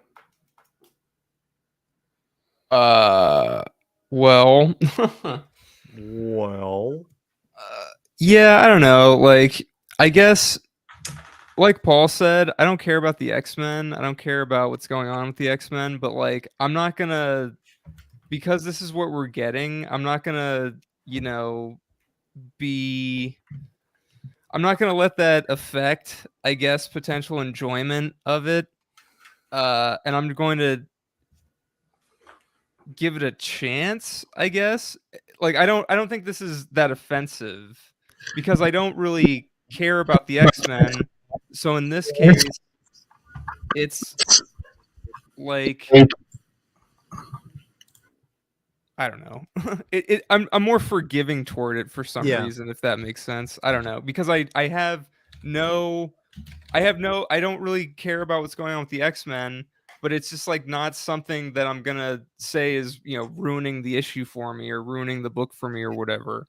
And the art's incredible. I think I love, like, I'm a huge Romita Jr. fan as much as anyone else usually is, but I think I was ready for like a breather and something new and something fresh and exciting and Gleason's great. I mean, action packed like this issue was.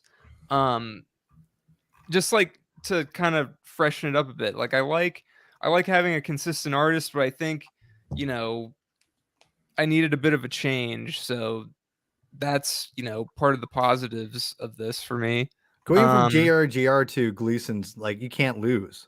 Right. And I see people saying like there's like mixed things on like some of the dialogue in this, and I feel like this was one of Zeb Wells' better dialogue issues, and I think that Peter being kind of awkward. I was thinking about this actually as you guys were discussing this.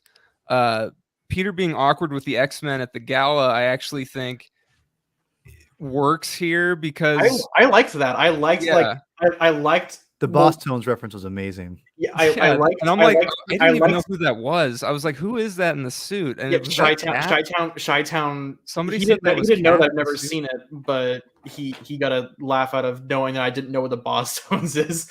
I knew the band. I don't really listen to ska, but I knew the band. I enjoyed listening to ska, baby. Can you guys hear me? Yes. Shut up, Paul. But I enjoyed watching Wells write Mr. Sinister again. I liked his Sinister and Hellions, and I think that he does a good job doing that again. I even enjoyed the bit between Spidey and Cyclops and Jean, where me too. Where they're like, "Oh, please leave us alone." I like that it's it's like, why is Spider-Man here at the gala basically? And it's like, well, he's just gonna be kind of annoying. Kind of like awkward with like trying to be friendly with these people, but it's like he has no reason to be there except Wolverine invited him as kind of a joke, I guess. Okay, all right. No, I gotta jump in on this. I am all right. because we've already released the F-bombs, and I don't care. I am so fucking sick of Peter Parker being treated as the butt of every fucking joke. I don't think he's really treated as the butt of the joke here. I think it's more like he's just kind of not. It's like, why am I here? He doesn't fit in. Like it's one of those things where like he has a very icy relationship with the X-Men to begin with. Like going back as far as Secret Wars, he kicked their asses and didn't apologize. As we are often reminded. I mean, there was other appearances by the X-Men after Secret Wars. Like, I know, but he doesn't have like an Avengers level relationship with them. Like in Spider-Man and the X-Men in 2014, like Storm outright hated him.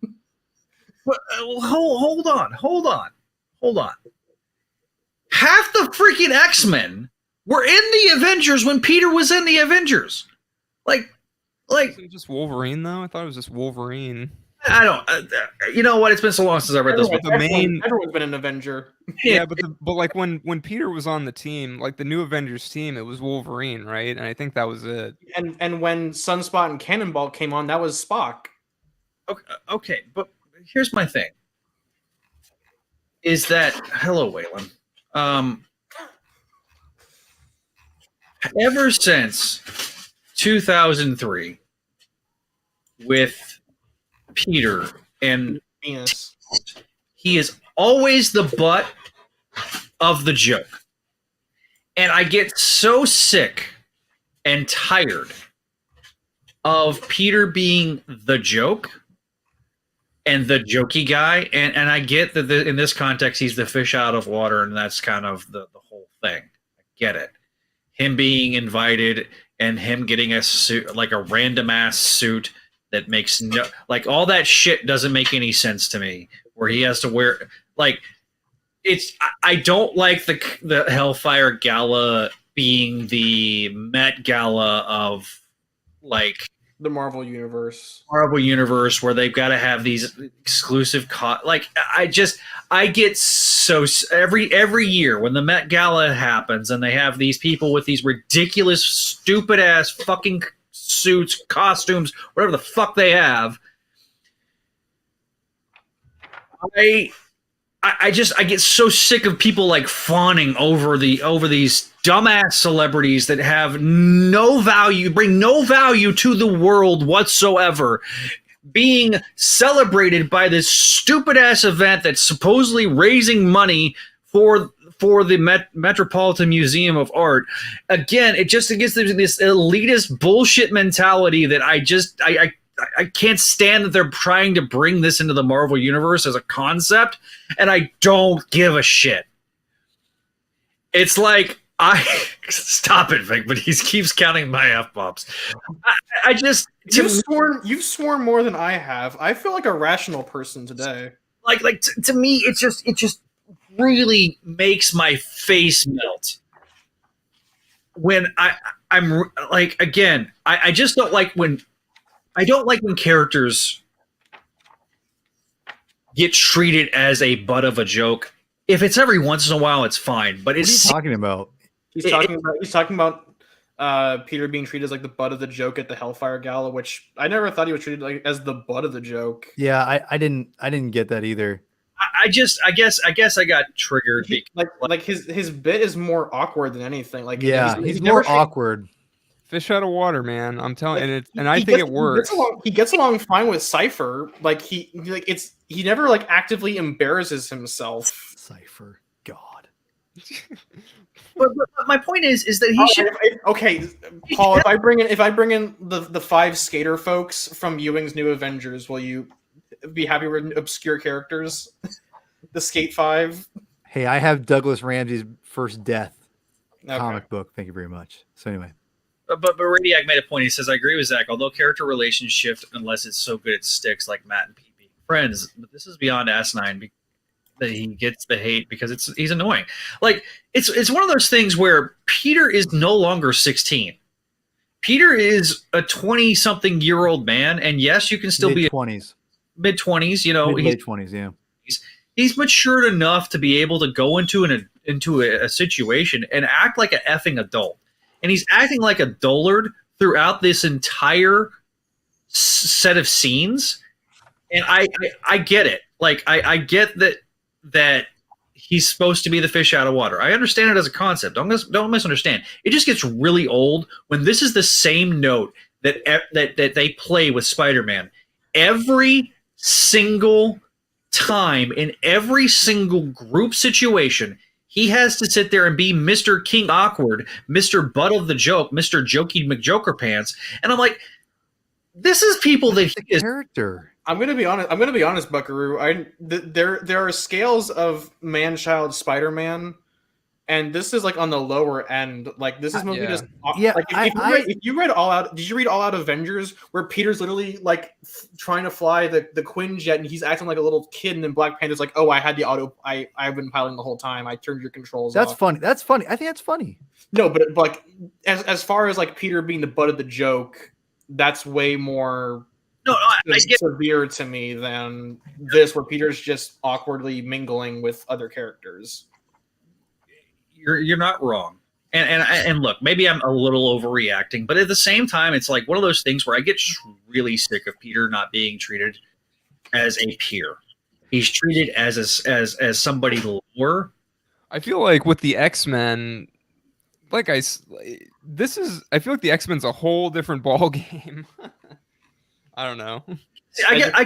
In my mind, I still think of the X-Men as like the Jim Lee era X-Men. Sure. Well, yeah, that's fair.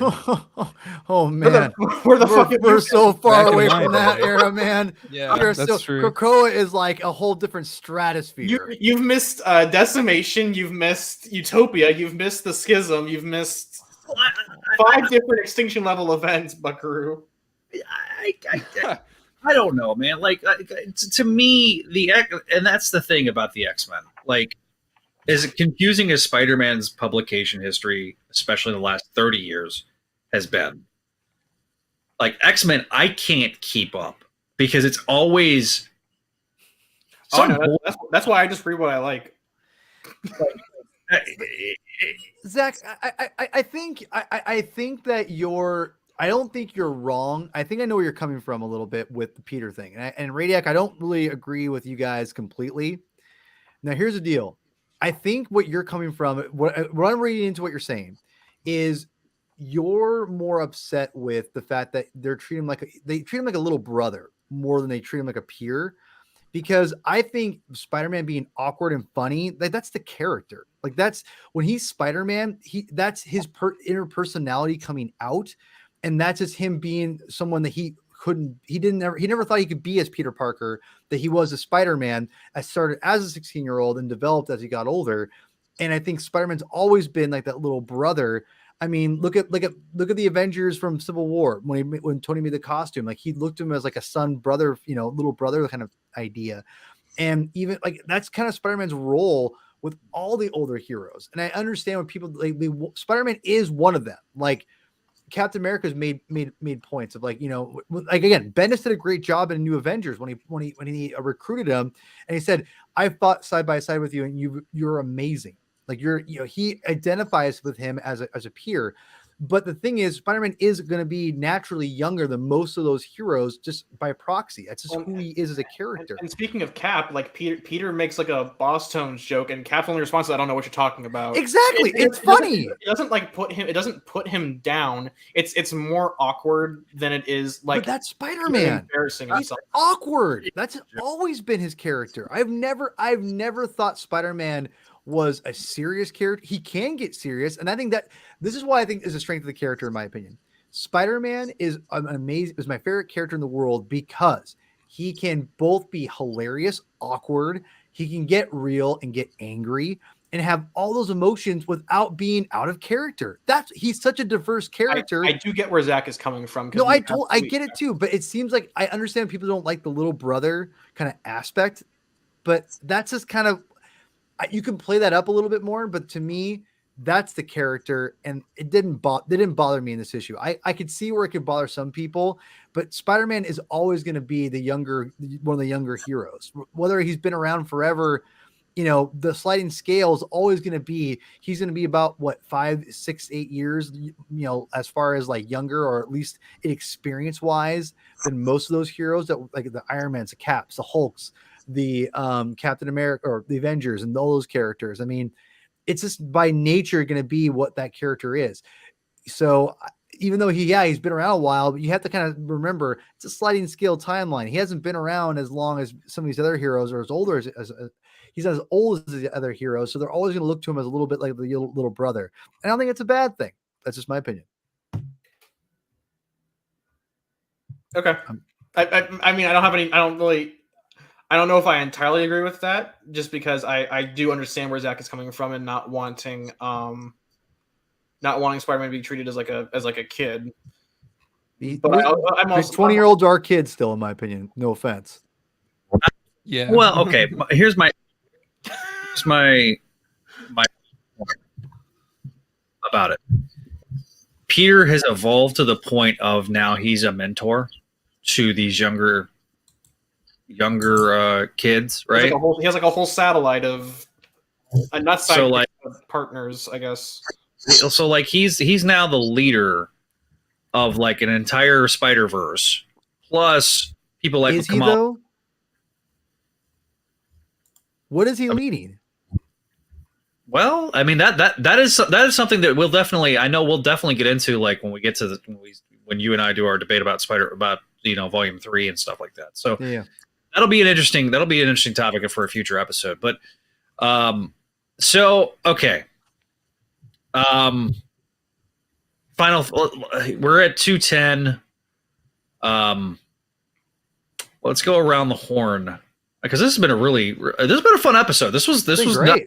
I wasn't expecting to have this much discussion about a single issue, but I think this went pretty well. We'll take some final comments if you want to leave them down in the comment section below. I really quick. I want to address Venkman here. I totally understand, but Venkman, since I've been reading Spider-Man comics, heroes find Spider-Man annoying all the time. This is not new, in my opinion. I mean, am I crazy? Like, I feel like I'm not crazy on this. I think that there's been an element of him being annoying, but I think like when you look at like the 70s and 80s and even into the early 90s, that was very much tempered down.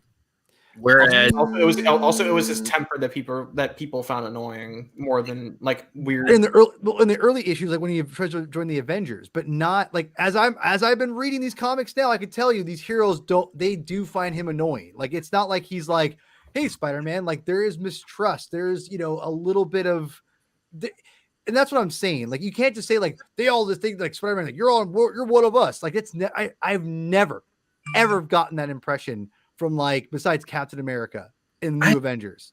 I think that part of it is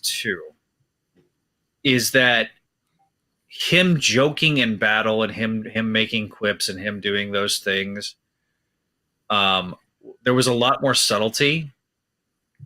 But like what Finkman just said, and this is where I'm at with it, it's gotten a lot more juvenile in the last... And that could be fair, too. To both you guys, I could see that, and even Spencer to a certain degree was guilty of it. Where like and as much as I love Spencer's Spider-Man, he wouldn't shut the hell up. That was one of my the bit with the Tri-Sentinel where I love that. See, I love that. I love that Tri-Sentinel arc for a lot of things. The dialogue though tends to run a little long. And it kind of was like, okay, what did he do now? Like, it became it's now become, oh, what did Peter do now? Which again is one of the problems with this mystery box thing, is what did Peter do? We don't effing know. We haven't gotten any clue. At least in Spencer's run, they just nipped it in the bud right there. They hate him because the Kingpin is endorsing him as New York's superhero, and they laid out what he did, and it made it a lot more understandable. Where like Daredevil hates him, why Human Torch hates him. Like, they kind of allude to it in the first issue of Wells's run, but we don't really know the full scale of what. We still don't know anything about what Peter did. But the problem is you set up the status quo, and then you've not led the reader along enough for people to start, trying to put the pieces together. You just have said, okay, this is the status quo. We've already accepted it. accept it, and we've already gone through now a 5-issue arc, a 2-issue arc, a big giant one-shot that was admittedly written around the same time as when you're starting this run, and now we're doing these tie-in books. Another two-parter, then a tie-in to a X-Men story, and then we're doing a tie-in to Judgment Day, like their big tentpole event. Right. So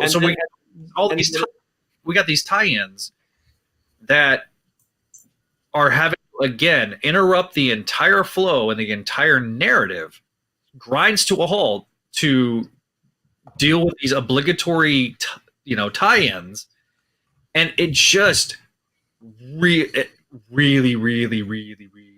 really just sucks the life out of the book right now.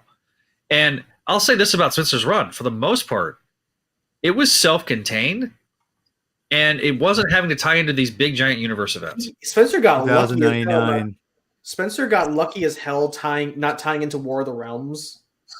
But I'll also say this too, with that though, Paul, that was well over a year and a half into the run. You know what I mean? Like that, yes, it was still annoying. It's still the worst arc, I think, one of the worst arcs of Spencer's run. Wasn't it? How is it so bad when it's Doctor Doom? Right. How do you? Because Doctor Doom was barely in it. Fair. That's fair. Well, he was there, but he was treated more like an afterthought. That Spider was constantly running away from him. There wasn't enough Doom. There's always room for Doom. But we've got solicits up to Dark Web. They're big. Like, don't tell me anything. So but my point is that like we have solicits up to that mini event. The solicits don't say anything though, Paul. You're not like they're not really spoiling anything. Don't let me do my thing, Adam. But my point is that we're up to 15 to 16 issues in solicits, and not only do we not have any answers in the issues that we've already got so far, the 9 issues we have already, we don't have any allusion to answers in those solicits. We don't have any allusions in Dark Web in general. We're essentially running on CB Cebulski saying, "Be patient, please." Well, I mean, like, no, I want answers now. Damn it! I mean, like, let's listen. Dark Web is Dark Web. I'm not worried about it until we get there. And obviously, you're putting Spider-Man in the X-Men universe. You're setting it up by doing that. So, thanks, Bateman. But that's the thing, though. It's like I'm not worried about Dark Web right now because you've got plenty of time. And like, and again, as I'm reading these old issues that I love, like Michelini, what are they doing? It's like we're getting 1 page per book that's setting up another 4 issues. It's just 1 page. So we don't know. And I'm not worried about like what Dark Web, how it's going to be set up, because we've already got, he's in the X-Men, like he's working with them, and then it's probably going to stem from that and then go forward. So I see your point, but I'm not going to worry about that. I really have. I'm let Zeb Wood tell a story. Radiac brings up a good point that the time skip was supposed to be addressed. I don't know. I don't believe him. I know that's like an easy thing to just reject up. Right. That's fair. I think it's fair. I think it's a fair point. From what you're saying, I think you're fair. I think it's a fair criticism. The time jump has been the worst part of Zeb Wells' thing, and I like Zeb Wells what he's doing. I think he's been doing some good work. So I can't wait till it's over because I think Zeb Wells is building with Osborn. That's what the true stuff he's building, and I do think the marriage is going to come back. I know everyone like hates when I say that. I do think or not marriage, but the relationship between I'm sorry. The marriage will be coming back. I'm not sure if he's building that up necessarily, but he's building up Peter and Mary Jane's relationship by having this 6-month stupid thing. And then once they build that up, I think that's when he's going to build up the Norman and Green Goblin returning. But he's doing it in a very interesting way with this whole, like, taking what Spencer did. Oh, wait, you took away the evil side of Norman Osborn, which we know is inherently in him because we see that back in the original comic books, right? With Green Goblin, it's a part of his personality. So, but where is it? Is it buried deep within, or is it just, this is where I think there's some cool, interesting things that they're playing with. I just want the 6-month thing to be done and Mary Jane to be Peter to be back together. Cause I feel we're going to get there, but the ultimate thing that Zeb is building up is to Osborn. That's what the long game is. So anyway, look, I think if they had taken, sorry. No, you're good. I just got this really long delay. So, like I say, I think if they had taken, a panel or a page where you kind of, were getting some nuggets being dropped here and there, I think it'd be better received. I just don't think it's been really that well executed, and it's just been this dark cloud, this dark web, if you will, hanging over the book. And where's the drum thing on that? Where you dropped the ball on that one, man?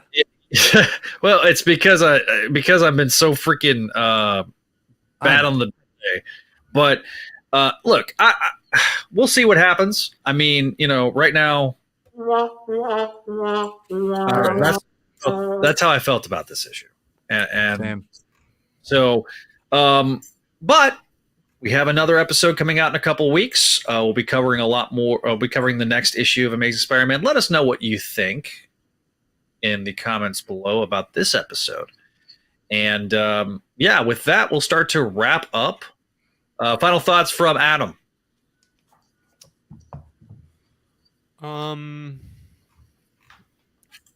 The mystery is annoying, and I want answers now. Damn it! Neil, your final thoughts, buddy. As the only person here who gives a shit about the modern X-Men, I'm eating well. As a Spider-Man fan, though. so much. Yeah, shut up. If he's enjoying it, then yeah, he is. Listen, if I'm getting more satisfaction out of smutty fanfic than I am out of Amazing Spider-Man, we got a serious problem here, man. Smutty fanfic. Wow.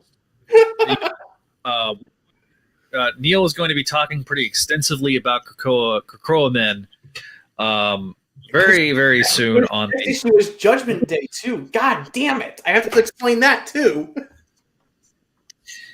Yeah. So Neil's going to be, trying to come up with a very, very concise summarization of Judgment Day next episode. That's going to be what we're covering next episode is issue 10. Paul, final thoughts. For me, I'm gonna say Venkman and Radiac.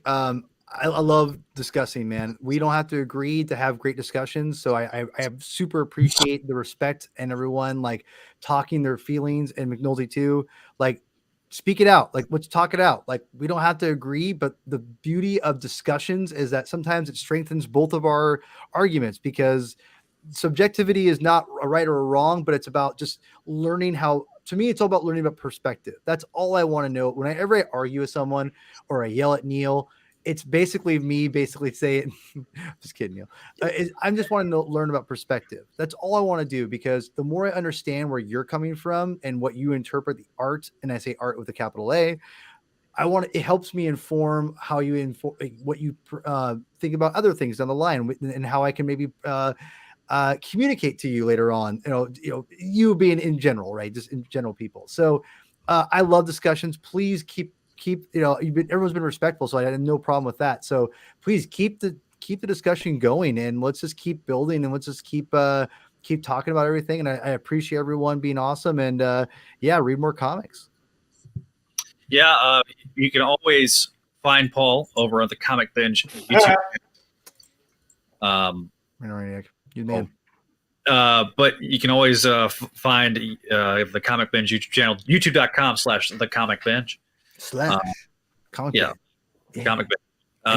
So with that, we're going to wrap up the episode there, as I almost hit the wrong button.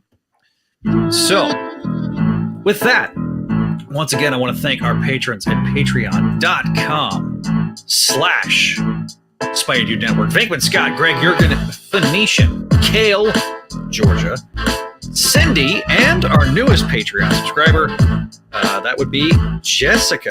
Thank you guys for your support of all of our shows here on the Spidey Radio Network. Shows such as Voices from the Area of Gargoyles podcast, which is about to release this week, an episode with another Star Trek alumni, one that we mentioned earlier, Data.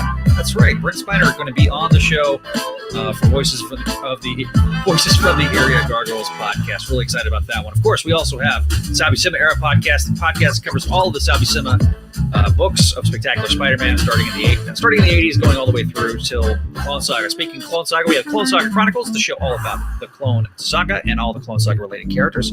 And of course, we have Amazing Spider-Man Classics, the show that goes from the beginning about Spider-Man. Season 1 was great, but Season 2 has our good friend Javi and Jack Trujillo, where you have a perspective of a father and a son duo. The father read all these issues when he was a kid. The son, who knew Spider-Man his entire life, but never went back and read those issues. It's Lee and Ditko.